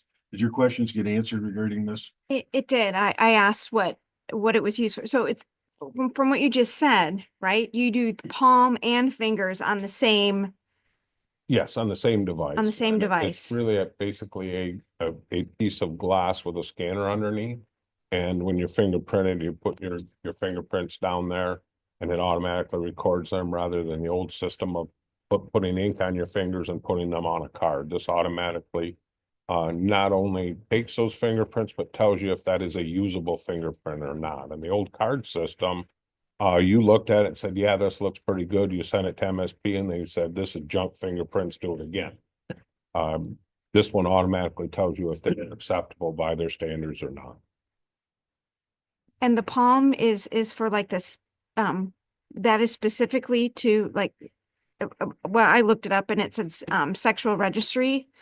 Sex offender registry is for what the palm is. Yes, and arrests now. Oh, and arrest now. Okay. Because you can be identified by those prints within your palm. And in addition to that, now they also have a side print, which is this point here along the side of your pinky and all the way down that it takes. It's a straight down print on both hands, because if you touch an item, especially at a crime scene, and you only set your hand on the side, it will leave that print with the oils the same as your fingerprints do. Primarily. That's a new addition that I Primarily wasn't for aware of. karate chopping. Yes. And you're not getting away with anything. Yeah, Gary, you got that for your personal reference, right? You gotta keep gloves on everything, I guess. I will make the motion that the Board of Commissioners accepts the reimbursement grant, Michigan State Police Project Number NCHIP 2024-24 in the amount of $10,055 for a palm scanner and related computer, and authorizes its purchase with funds available in general fund, with funds to be reimbursed by the state of Michigan, Michigan State Police. Support. Thank you. Additional comments or questions before we take the vote? Is this palm scanner mobile? Or does it stay? at It is the not. sheriff's It has Oh. to be hooked to that, to the computer, and it stays in there. We have two, one in booking and one in what we call quick booking. So one up front for people that are sent up from the court, and one in the back for people that are brought into the jail. Thank you. There's no other comments. Roll call, please. Jeanette, Yes. Markey, Yes. Nye, Yes. Roloff. Yes. Sauer, Yes. Greg, Yes. motion carried. All right. Thank you very much. Committee appointments, Central Wellness Board. Does one of our members on the Central Wellness Board want to address this? Hey, Rhonda, I see an opportunity for us to get rid of all this. I'm joking. I am joking. I'm with you. No, sorry. No, Don's been on the board for quite some time, a very long time. And he actually is one of our representatives on the regional board. So Would you like to make the motion? yeah, I'll make the motion. The Board of Commissioners reappoint Donald Schmelzer to a 3-year term expiring March 31st, 2028. And Manistee Benzie Central Wellness. I seconds. Thank you. Questions or comments? You said regional board, exactly, what's the? I The guess it's up- NMRA. Oh, the NMRA, okay, thank you. And there Mark? was no other, candidates, correct? No. It's just the one. And Yeah. we did advertise for it. Yep, and we had to track him down to get his application. The good news is that even with other applicants, he would stand out probably. Mhm. Absolutely. Right. Roll call, please. Markey, Yes. Nye, Yes. Roloff. Yes. Sauer, Yes, Greg, Yes. Janat, Yes. motion carried. Right. Thank you. All right, we're down to commissioner reports. Trying to remember who we start with. I'm trying to. Christie, did you start first last time? I think I did, yes. All right. Yeah, 'cause Gary, I was over let's jump there. back over to you then, Gary. I'm not prepared for this. Anyway, where is that? All right, well, then we'll just move on if you want. Okay, everybody was there for the interviews. We had a health department meeting on the 23rd. One of my concerns was the agreement with Grand Traverse County, and we're kind of looking into that for the community connections. My concern is we need to stay within our entity. 72% of our workload is generated from Grand Traverse County. We're working this out. See how it goes. I know they're doing it because of the money they lost in the other. So we'll go from there. Excuse me, Parks and Rec, they're working on their Park and Rec plan update with Sarah Kurt. And we had an update on the aquatic center. The old school will be demolished. There was no, we're concerned about systems within it.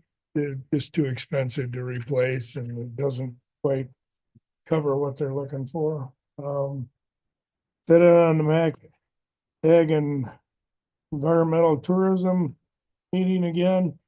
We just been working on platform. Actually, we didn't even have enough for a quorum, so we got some updates and few things, but it was interesting. Village of Thompsonville last night. Still looking for an ambulance. Gave up the idea of buying a used one. I think that would be in their best interest. I don't know if financially how they can, if they can move forward to that. And they would like to do some remodeling in the community center. At a office. And they want to rearrange something in the backs. They call it the barracks. For some of the firefighters and EMS folks, they want to relocate that a little bit. I don't know exactly where we're gonna head. We had a discussion a little bit about actually, it's where we have the tire thing every year. It's getting to be a parking lot for semis, so they're kind of discussing that. And I guess I'm under the impression the DNR owns that piece of property. I don't know. I don't remember, but I do remember last year having to like track down a semi driver in the middle of the night to get him out of there so that we could put our tire stuff there. Yeah, it was a whole thing. So anyway, if they do own it, they're looking at maybe asking for that to be a trailhead parking area once the town or the Thompsonville revitalization thing moves on with the railroad crossing and the station there. Sounds like a good idea to me. I just don't know who owns the property. Might be the best thing I could do. Just typical stuff. Did I mention the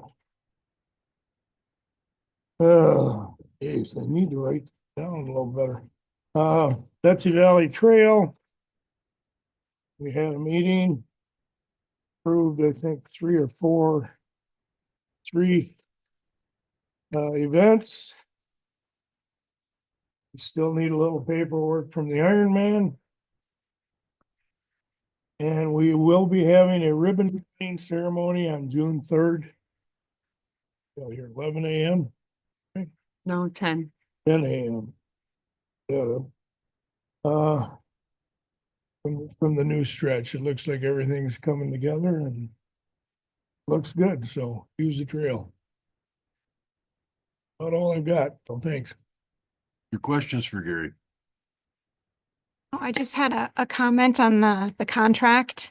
It was my understanding that they had already been providing that service and that Dan went to the Grand Traverse Board of Commissioners and asked for that to be a paid service now. And so that contract was my understanding. That's true, but since Community Connection started, EHHS paid for the whole thing. And how we got involved with Grand Traverse, I'm not sure. But when 3/4 of our workload is coming out of that county and it's not focused on Benzie-Leelanau, as Katie will attest, I have heartburn with that. So trying to make sure it's the right thing to do. Dan's ultimate goal is Grand Traverse will take it over. But they don't have a health officer now. They've got some issues there. Assistant health director officer is running it now. Would they get $95,500 for the year? I'm not against it. It's one of those things I think we need to stay in our lane. Oh, I look. And legal counsel is also indicated to us that the health department's dollars need to stay within that health department's district. And so there could be an issue. Now Grand Traverse is paying this year, so in essence, their dollars are supporting their functions. But until then, until this year, that wasn't happening. And according to our legal counsel, our health department's money is supposed to be spent in our district. Any other comments or questions for Gary? Tim, if you would, please. I had a meeting with Chip Johnson from Central Wellness, the CEO, and our House Rep, John Roth. And was to discuss several issues that the Michigan Department of Health and Human Services is doing that hampers community mental health organizations from providing care. Basically, for behavioral health, federal Medicaid waivers, and the lack of state legislative oversight. Basically, their bureaucrats making changes to these waivers with no people looking over their shoulders, kind of thing. The state's not distributing appropriate funds. The number of inpatient psychiatric beds in the state, both for adults and juveniles. Conflict-free access was another thing that the state's trying to push down, which is going to hamper rural community mental health. And Benzie being recognized as urban for Michigan Department of Health and Human Services behavioral health, opposed to being rural. Very long conversation, and John Roth was actually more in tune with some of these issues than I thought he was going to be, which I was very pleasantly surprised. I attended the MAC Judiciary and Public Safety Committee.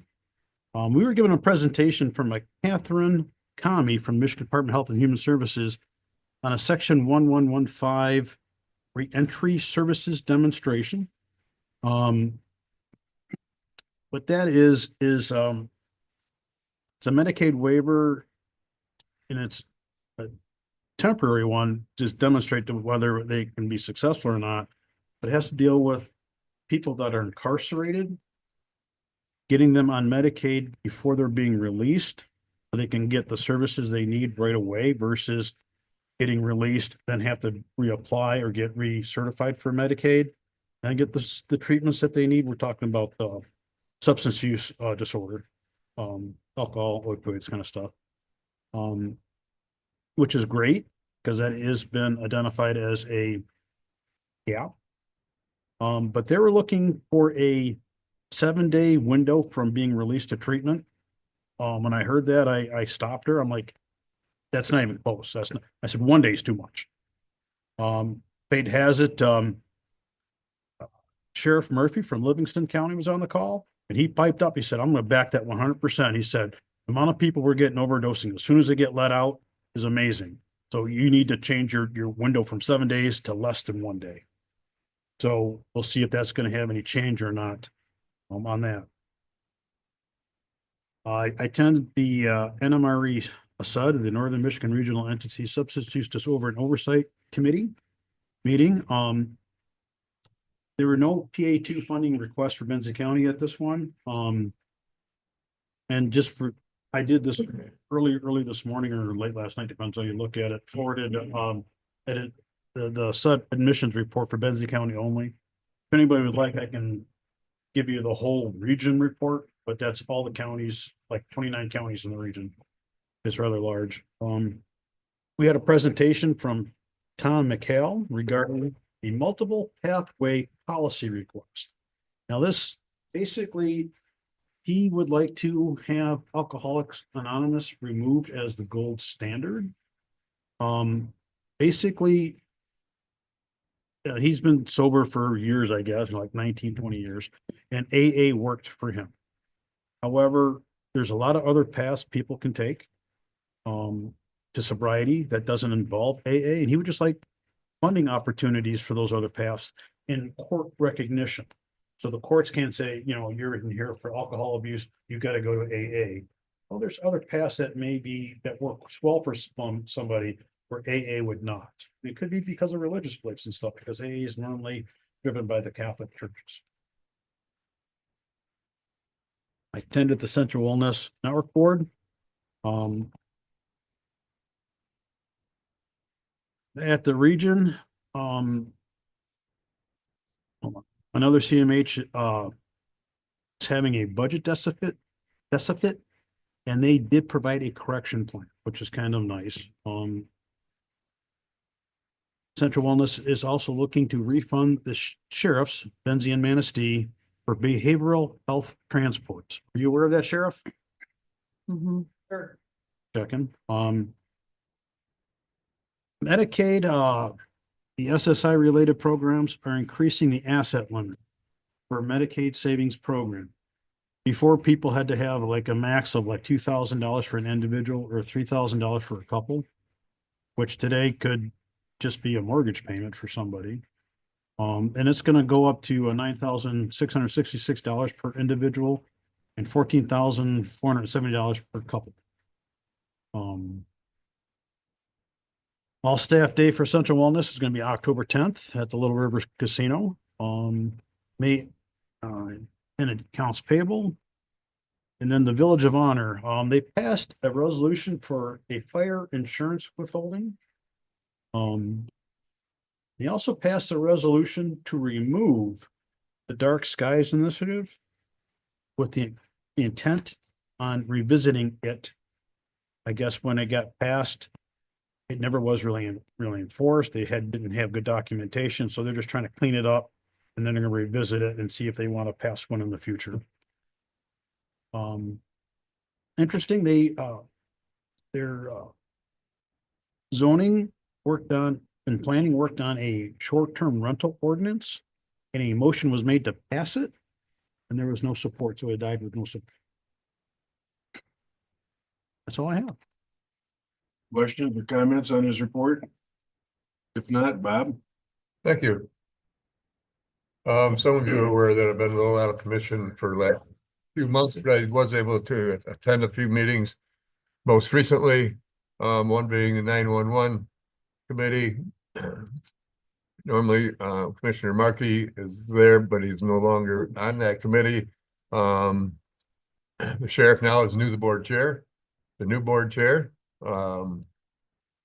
McGurr, vice chair. Yep. Also, I attended the interviews for the new county commissioner spot.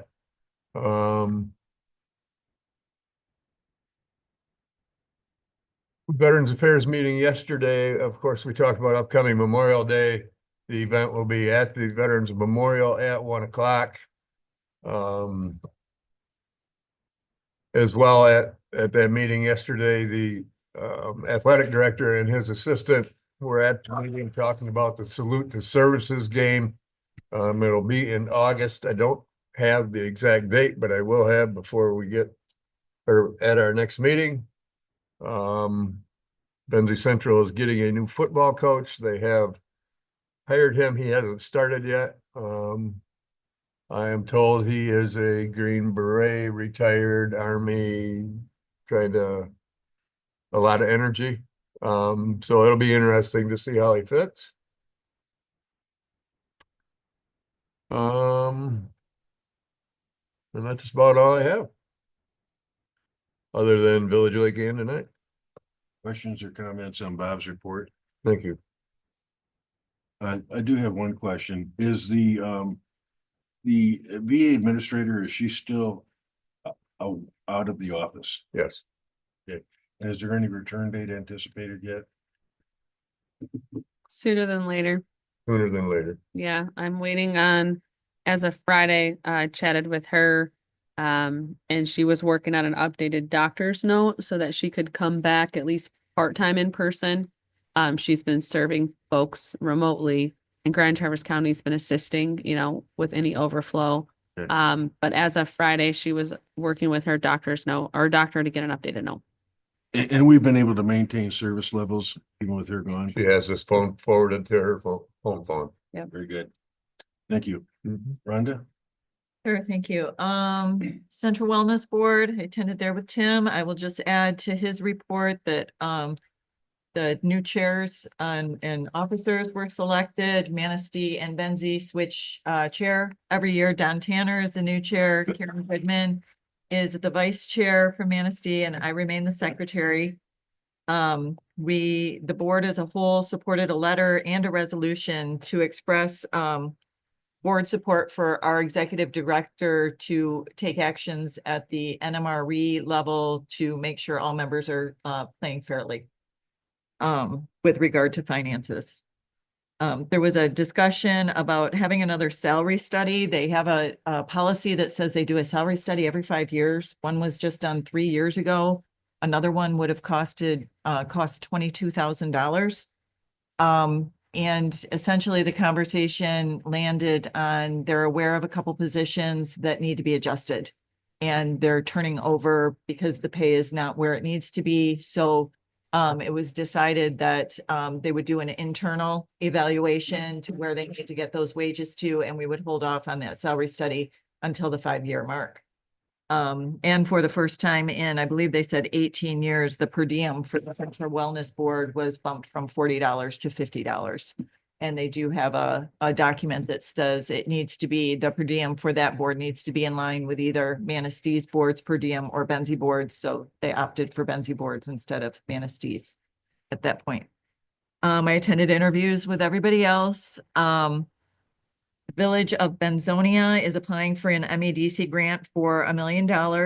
This is going to have a 25% match, and it's a water systems maintenance and update. It's going to 2,500 feet of water main repair and service updates. They do a very good job of maintaining their infrastructure as far as water goes, and they have over the years. They accepted a bid for repaving of Walker Street for $165,000 with a new company that I had never heard of, J&N Construction, which I guess does a lot of the road repairs downstate. And they bid up here and were the most competitive bid. And then they also noted that the signs are up for the pedestrian crossing at the top of the hill. And these signs are urging people to use the crosswalks. And that's the first step to try and get that corridor safe. Because a lot of people like to cross the road, getting over to the roadhouse, and that doesn't go well. I'm not sure if Gary did you mention our Betsy River Zoning Board of Appeals meeting? No. Okay, Gary and I attended that. There was a variance request for an addition on a home. The Zoning Board of Appeals, we meet, we go to the site, there's a site visit, go back to the office, the petitioners are there, they make their case. DNR is represented by Brian Burry. The board has a series of questions that they need to answer with regard to what's being asked, and then given several options to approve with conditions, to deny, Ultimately on this request, The variance request was approved with 5 conditions. I attended the MMRMA conversation with our chair. This was a Zoom meeting with the administrator as well. He reported on that in the packet. Couple takeaways that I would speak to. We started with a list of things in no particular order to go over overview of the insurance contracts and the relationship. I did not know. I thought this was our insurance company. This is not an insurance company. This is a self-insured risk pool. There are no premiums. These are contributions based on years of membership and average of claims over 5 years. We talked about in-depth litigation protocol, the expectations between the MMRMA and assigned counsel, the review of invoices. They made it very clear that they primarily work with 2 firms, Cummins and McClory and Rosati Schultz. They have used in the past and would use other attorneys if cases were specifically, if that was specifically necessary, depending on the case. We talked about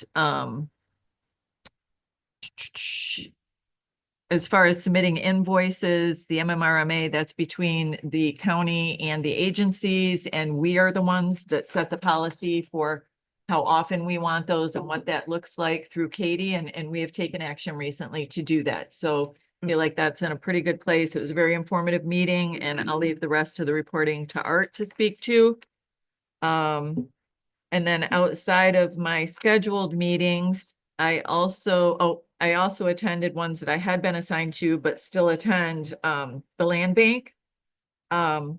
I had missed a couple of their special meetings. I wasn't aware they had them. And so, on their site where I try to keep up because I'm not assigned to it anymore, their minutes are upon request.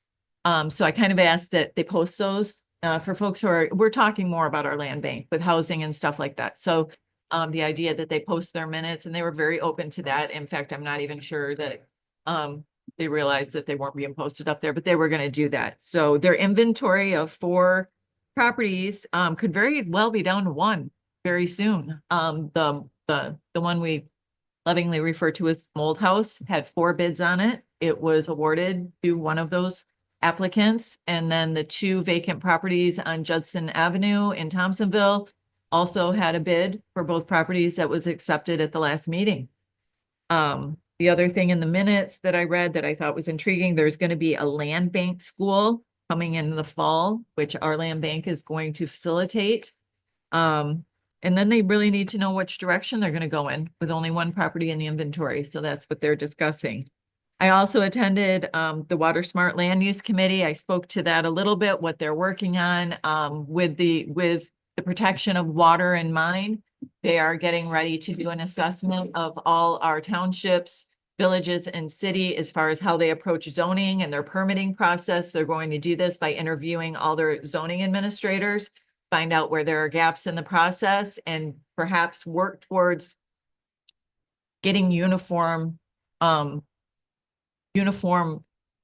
types of procedures and policy and forms, which would lead to a lot better practices ultimately.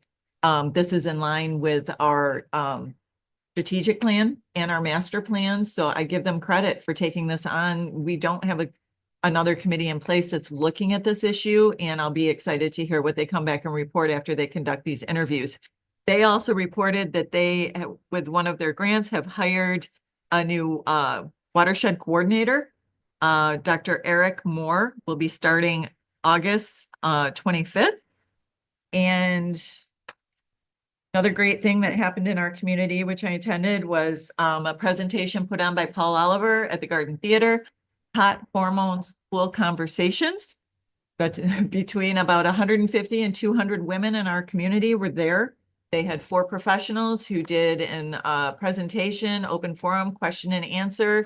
And I really give Paul Oliver a lot of credit. It was a great, it was a wonderful seminar. And beyond that, I just wrote a letter. I was asked to write a letter for the Village of Beulah. They're trying to get their funding in place for their sewer system upgrade. They are going to be having a community presentation. I think I reported on this last time, June 4th. 7 o'clock at the Mills Community House. Right now, it looks like their loan amount is gonna need to be $9 million. And they needed community letters and letters of support, urging the funders to fund this project. So I provided that. Other than that, I think that's all I have. Pretty comprehensive. Any questions or comments? I have one comment. Beulah is having a stormwater thing on the 20th at 3 o'clock. I know John Ransom set it up. Yeah. Didn't know if you were aware of it or not, but hopefully that'll be. Yeah, that's their non-point source grant, the water runoff grant that they got, Right. I believe. Yeah, yeah. And what day was that again, Gary? The 20th, May 20th? What 3 time? o'clock. 3 o'clock at the Mills Community House or in Beulah? I'm guessing it's gonna be in Beulah. He didn't say, oh, Okay. probably down here at their office, Oh, or you can watch it on Zoom.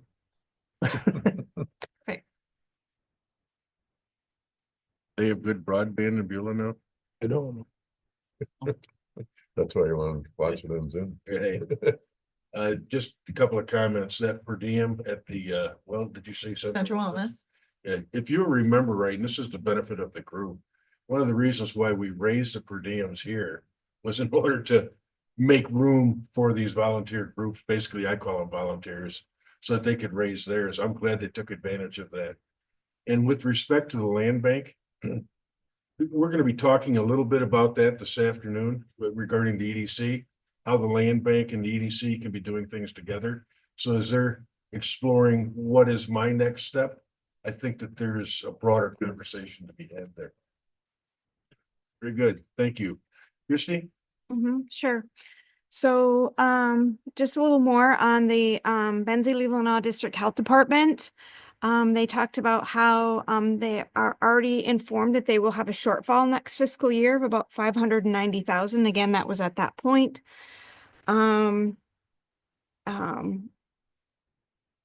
We talked about, perhaps coming, to, local counties asking for, more money probably next year.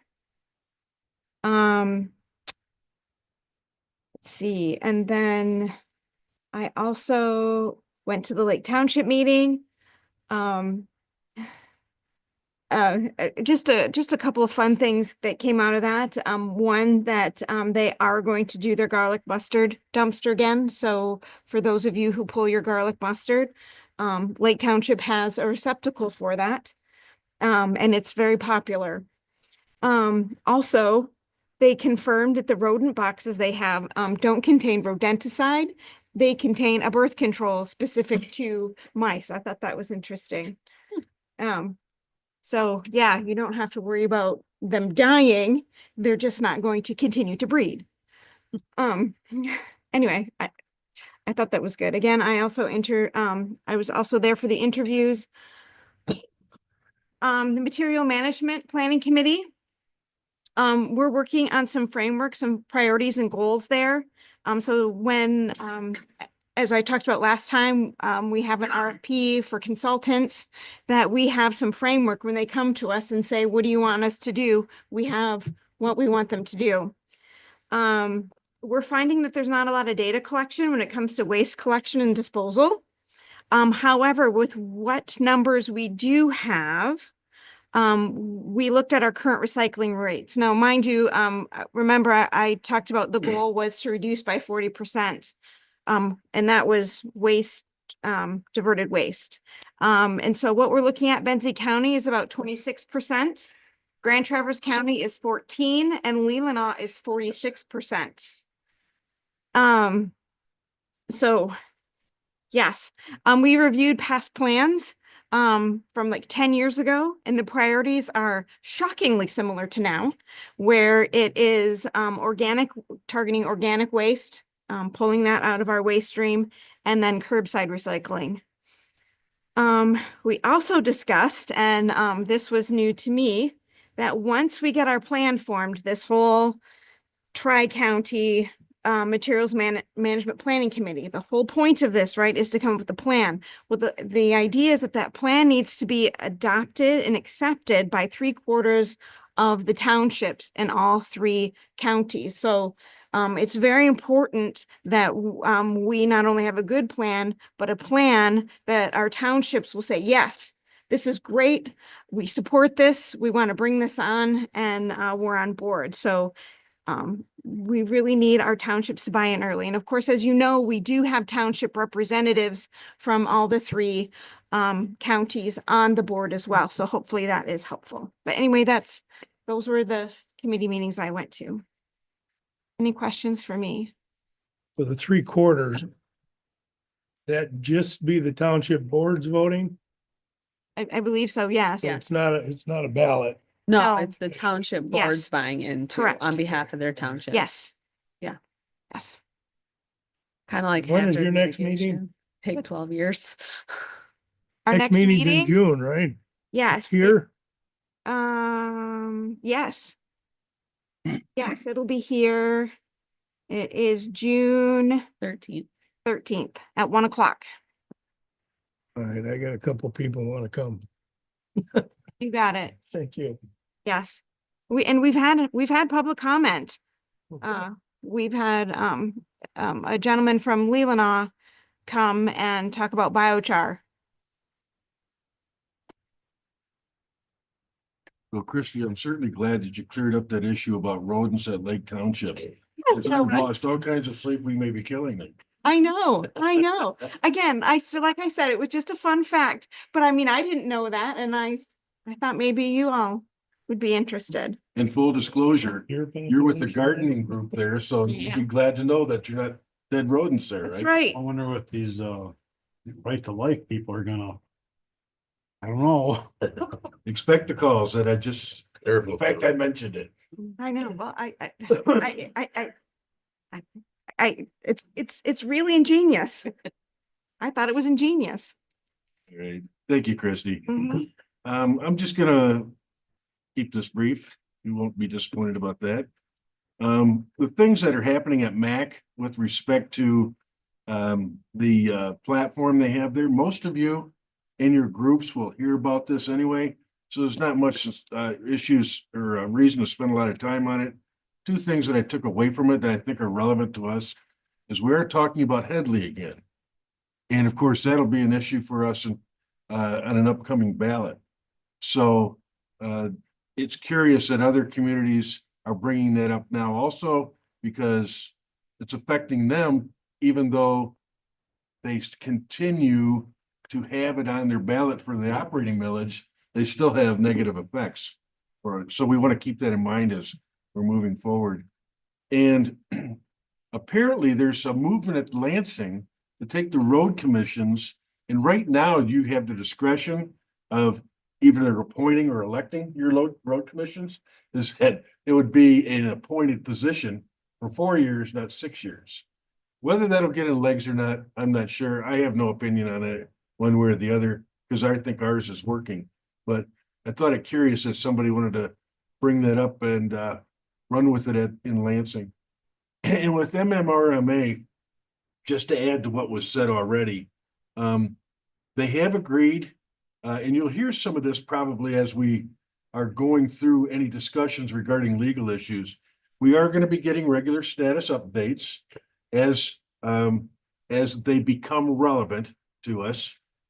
We will be talking more frequently about pre-settlement lawsuits, asking the question, how much are we already spending? What could that potentially look like down the road? It's already been discussed about the assignment of attorneys. I think it's important at this juncture that I point out, we were given a spreadsheet of going back several years about the income that comes in either through grants or dividends. And the county's benefited greatly from that. I'm talking about in excess of $1 million net. So it's been a good relationship for us. You can't dispute that. And I'll close my remarks there. Good. Anyway. Let's get back to the road commission, because that's been brought up quite a bit. Please.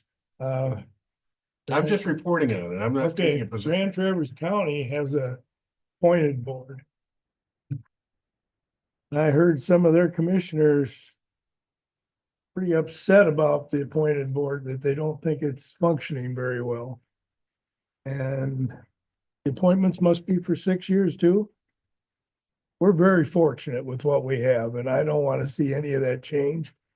But I guess they've changed the law where the county boards can take them over. Hmm. And they used to do it and then they dropped it. Now they're doing it again, right? Yeah, that was under Governor Snyder when that went into effect.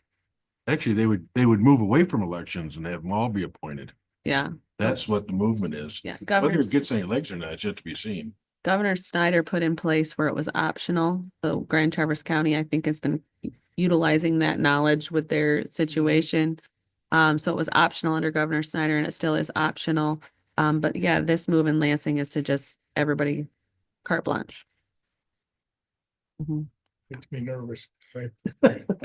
We'll put the blame on us if it doesn't work out well, or on the Yeah. county's board, commissioners. Yeah, my understanding is there's a lot of counties who have concerns with the operations of their road commissions. And so that's why it's being talked about.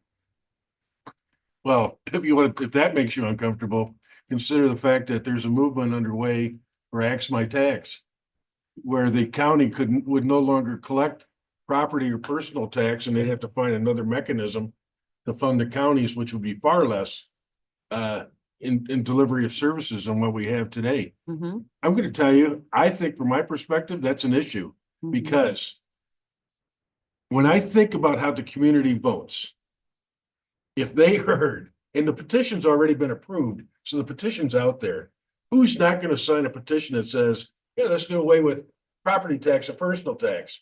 Sounds pretty good to me, right? Yeah. Not understanding what the consequences are. It gets on the ballot, and there you go again. Sounds pretty good to me. Yet to be determined, but I think that we need to pay close attention to that. Any other comments? Yep. All right, I want to move on then to our administrator's report, please. Sure, just a list of things for me specifically. Let me see, opioid dollars, we approved opioid dollars today. We did approve 2 other proposals. I'm still waiting on written communication from the 3rd proposal. As you know, the Board of Commissioners had some follow-up questions. I made those follow-up questions to the proposer.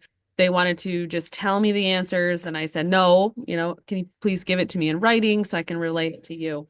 So once I get all of those answers in writing, I'll come back to you with that final proposal for opioid dollars for River Bend recovery. Committee appointments. I'm going to start announcing the committees that have vacancies at this meeting in hopes of getting some more applicants to come forward. So currently, we have openings on the Benzie-Leelanau Health Department Board of Appeals. We're looking for 2 positions there. We do have 2 positions on the Economic Development and Brownfield Redevelopment Authority. 1 position's been vacant for, I think, at least since I've been here. We have another position that's expiring, so that one technically is available.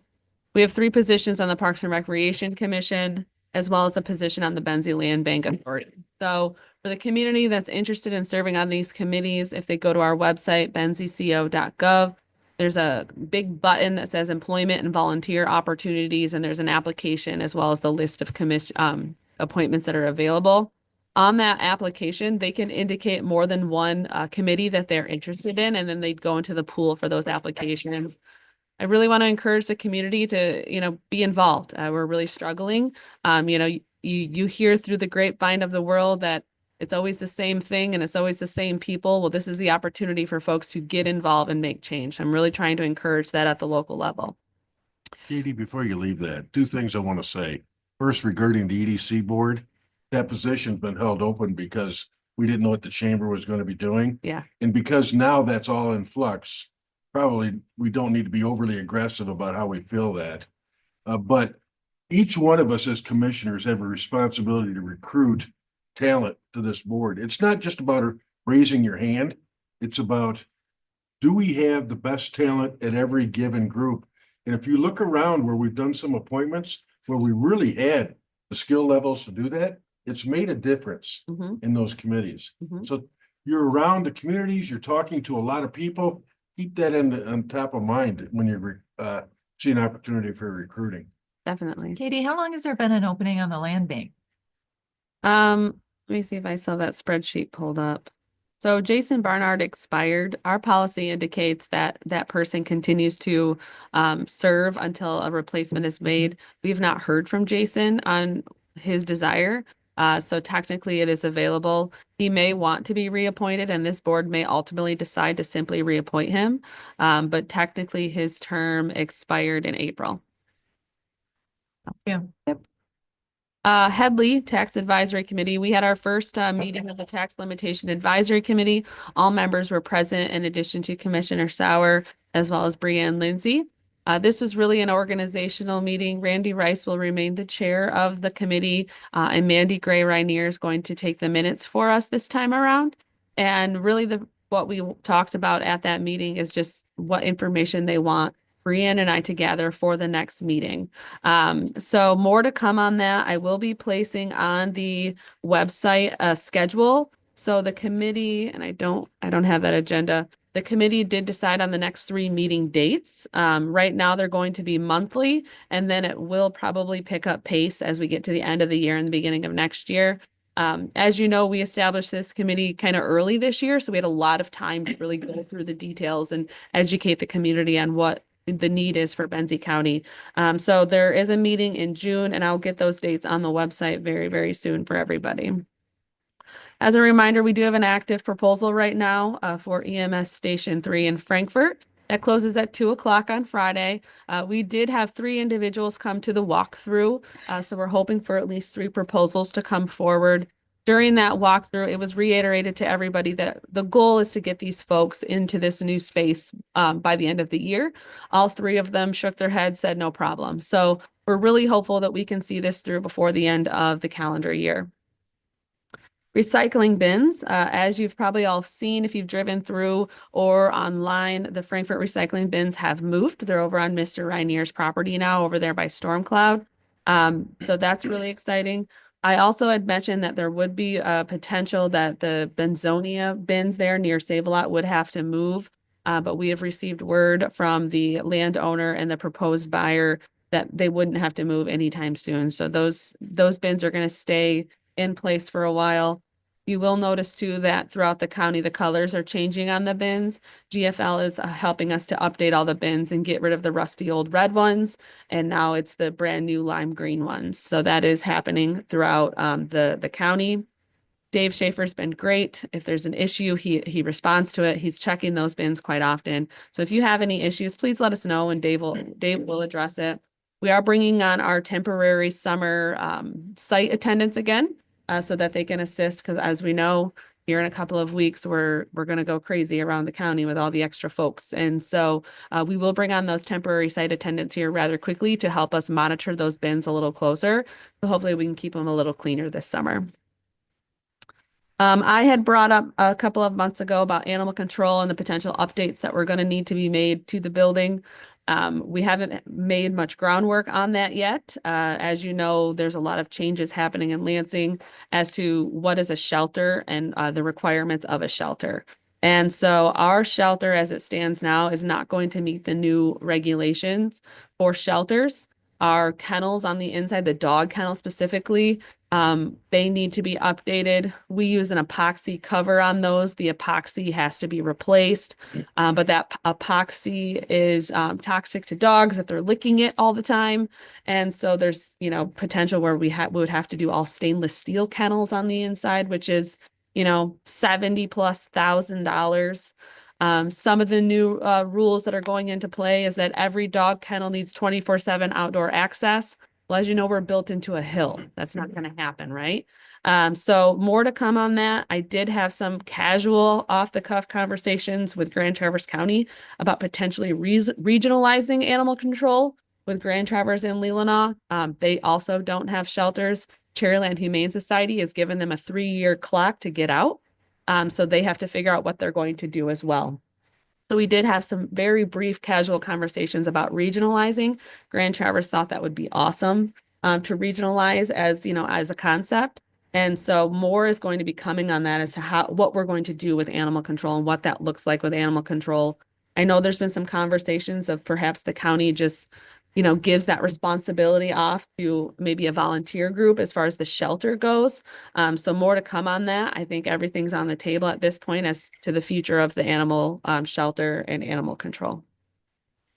Parks and Recreation, we met. I'm also sitting on that committee now.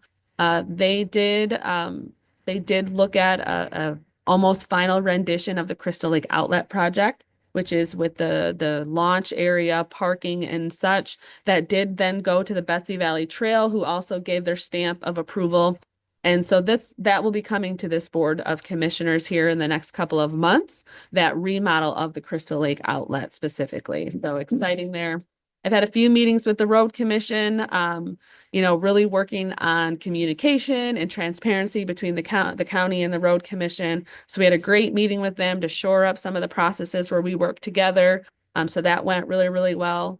Also, you'll probably notice down here that you'll see a lot of Road Commission trucks. They're doing their part on the Richards Road. They started that yesterday. And so they're doing the excavation of Richards Road, and then the paving will come in shortly after that. The Betsy Valley Trail is paved. I walked it yesterday. It's beautiful. They did a great job. There's still obviously some cleanup and finishing going on, and there'll be some finishing going on as the Road Commission does the Richard Road piece of it. So not quite buttoned up yet, but very close to being buttoned up.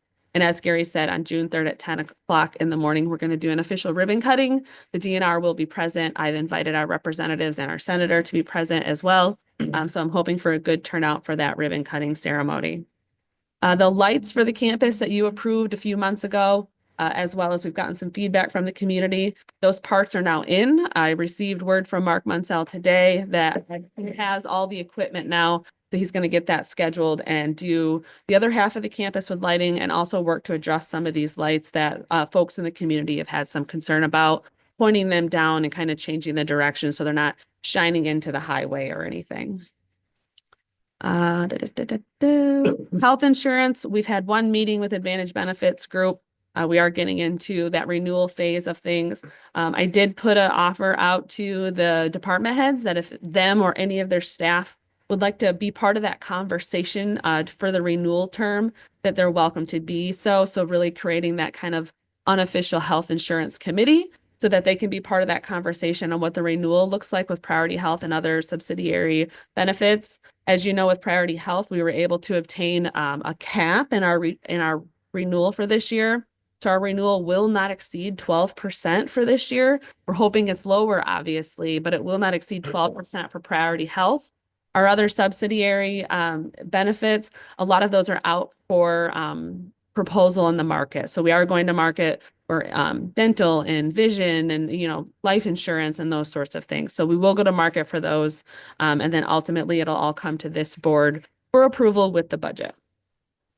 As far as the MMRMA meeting went, I thought it was a great meeting as well. We talked about a lot of different things, a lot of concerns that this board has raised over the last couple of months. As you know, I'm communicating updates and different things with you. You've probably seen it in your email quite a bit now. I just sent you a monthly acknowledgement either today or yesterday. So I'll keep up with doing that specifically. So I think we're good there as far as that update is going. I think that's it. Is there anything for me that I missed from you? Have any time in between? Yeah. Yeah. I watched the Derby. I had lots of time. Nice Good job. report. Other comments or questions? Now's the time to get it out there. I was Katie, gonna the ask budget- you. Oh, I'm sorry, go ahead, Gary. Can't think of the name of the road going down Homestead. They still got a barricade on the trail there. Is that gonna stay for a while, or do you know? So once Richards Road is complete, that should be moving. They've pulled the barricades from here because this section is good to go. But once Richards Road is complete and they finish the little drainage area there, you see that they've added a drainage area. There's a few buttons up with that and the Richards Road, and then those barricades will move as well. That drainage piece was an add-on to the project that wasn't originally proposed, but Elmer's was able to do it for almost nothing for us. And the idea of adding that drainage ditch area is it'll force the drain of water there versus over the trail. Mhm. And then hopefully then the trail won't erode away. Thank you. Questions, comments? Katie, with respect to the budgeting process, Mm-hmm. with the concurrence of the board and only with the concurrence of the board, I'd like to do those in special meetings Okay, so that we're committed to that time. okay. I hate to tag those kind of things on to the end of a meeting. We're already tired. You know, it's not getting our full attention, in my opinion. Okay. So let's be thinking about that because that's gonna come up sooner than not. Yeah, so I indicated to the staff that I wanted it to go to the board by the June 10th, probably at the June 10th study session, but everyone will get a reprieve because I imagine we'll schedule that special meeting shortly after June 10th. So that was when we would start the budget discussions at this level. My week this week is packed with budget meetings after today, and then there's a couple next week as well. So we should have a, fairly good idea of where things are looking at after this week. And so we can look at scheduling that special meeting in June. The staff was already prepared for June 10th. I don't know if we want to do that now while we're all sitting here, if that's okay. If we want to try to schedule a special meeting, maybe, I don't know, June 16th or 17th. And Dave, you're here as well, if you could give me a nod. Any objections to trying to schedule that on your calendars now? Nope. No, when? What date? Either the 16th or the 17th, a Monday or Tuesday. In the morning? Anytime, I'm open those days. I have afternoon meetings both those days. In the morning. How much time should we allow? So as you know, we shifted about 4 years ago, and not every department is required to come to you. Only those that have, additional requests or out of the WAC request. Last year, we punched everybody out in one study session that was about 2.5 hours long. Based on the conversations I'm having, I don't anticipate a bunch of changes coming forward again. So I would guess one special meeting that's 2 to 3 hours long, we're probably going to be able to punch most of it out.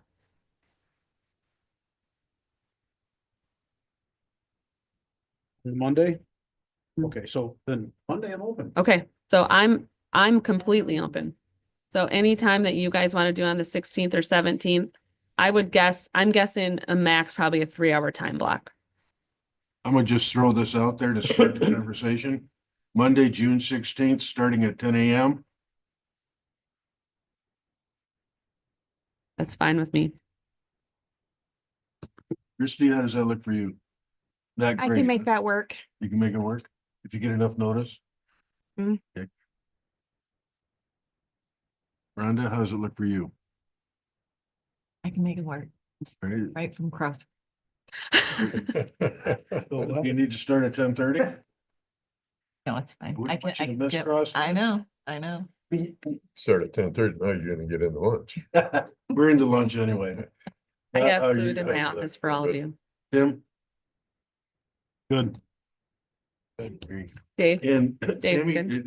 do you take minutes at that? Yes. Are you well, available? That works best for me. Tuesday would not have worked. So if you would, right at this point, let's block out 10 a.m. to 1 p.m. Okay, on Monday, June 16th. 16th. Great. And so this week when I'm meeting with all the staff, I can put that on their calendars too. And again, the people will, I just selected it and it didn't deny me. Let me look. There's nothing on there for jury. Yeah, I still see yours on here, but I don't see anything with jury. Okay, no, you're good. District court if it was for a Monday. Okay, yeah, no, we're good in this room. Rebecca, you're saying you were canceling the LAPC, LPT meeting that day?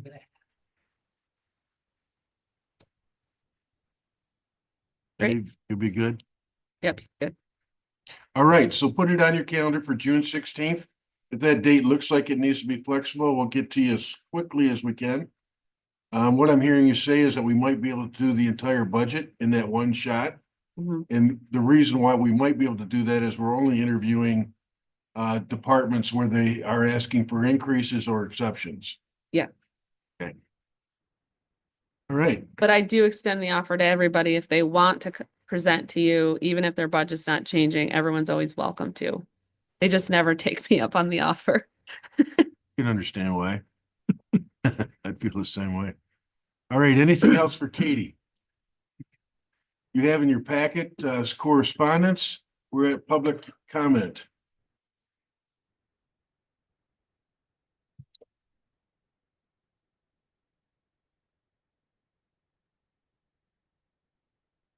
Hurricanes in Benzonia. You were holding off on doing your FOIA OMA meeting with your attorney until after you appointed your new member, and I'm wondering when that's being contemplated to be rescheduled. Say that again, please. A FOIA and FOIA and OMA training. Oh, yeah, right. We're going to reschedule that until after your new commissioner was appointed. So I'm wondering when that might be rescheduled. Yeah, we just Put made the that back on appointment your today. radar. I don't mean to get in dialogue with you, but we just made the appointment today. No, I know. I just like that kind of thing. So I thought I'd bring it back to your attention. Secondly, Benzonia and Platte Townships posted on their website on April 29th that they have, that they're accepting applications for a zoning administrator.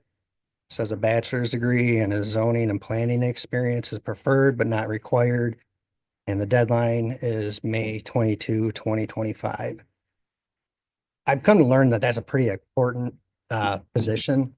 And the way of our litigious, not community, but just it's ripe for litigation if you don't have the right person in that position. And the Crystal Lake Watershed Association has a lawsuit currently against Benzonia Township, the Joint Planning Commission, and Jason Bernard, who's the supervisor and the dual role of zoning administrator, and Sunkist Hills. And just recently, Sunkist Hills has now filed an appeal for some new development that they're trying to make on the property on South Shore. And I don't understand why they're seeking applications for people that don't have the qualifications, first of all. But if any of you have any contacts with someone who might be qualified for that position, or anyone in the community knows of someone, I would suggest that, you get them to apply for that, because the dual role of a supervisor also acting as a zoning administrator has become a real problem. And that's part of the watershed's ask they submitted an offer of settlement to the board back in December that has never even been contemplated by the Joint Planning Commission or the township. I don't understand why that is, but one of their main grievances is that Mr. Bernard has been serving in that dual role, and they're unhappy with that. And no one actually authorized this ad to go out, is my understanding, to accept applications for this. It was just kind of a unilateral thing. That was done without the knowledge of Platte Township or the Township Board in Benzonia or the Joint Planning Commission. So I'm assuming they're taking applications. I don't know who's gonna vote on accepting it, but that's the information I have. Thank you. Thank you. Any other public input? If not, it's about 20 minutes to 1.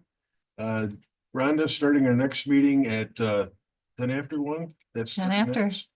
30 minutes, okay. I'd move for adjournment if there's no other business. So moved. Second. Anybody opposed? We will see you in 30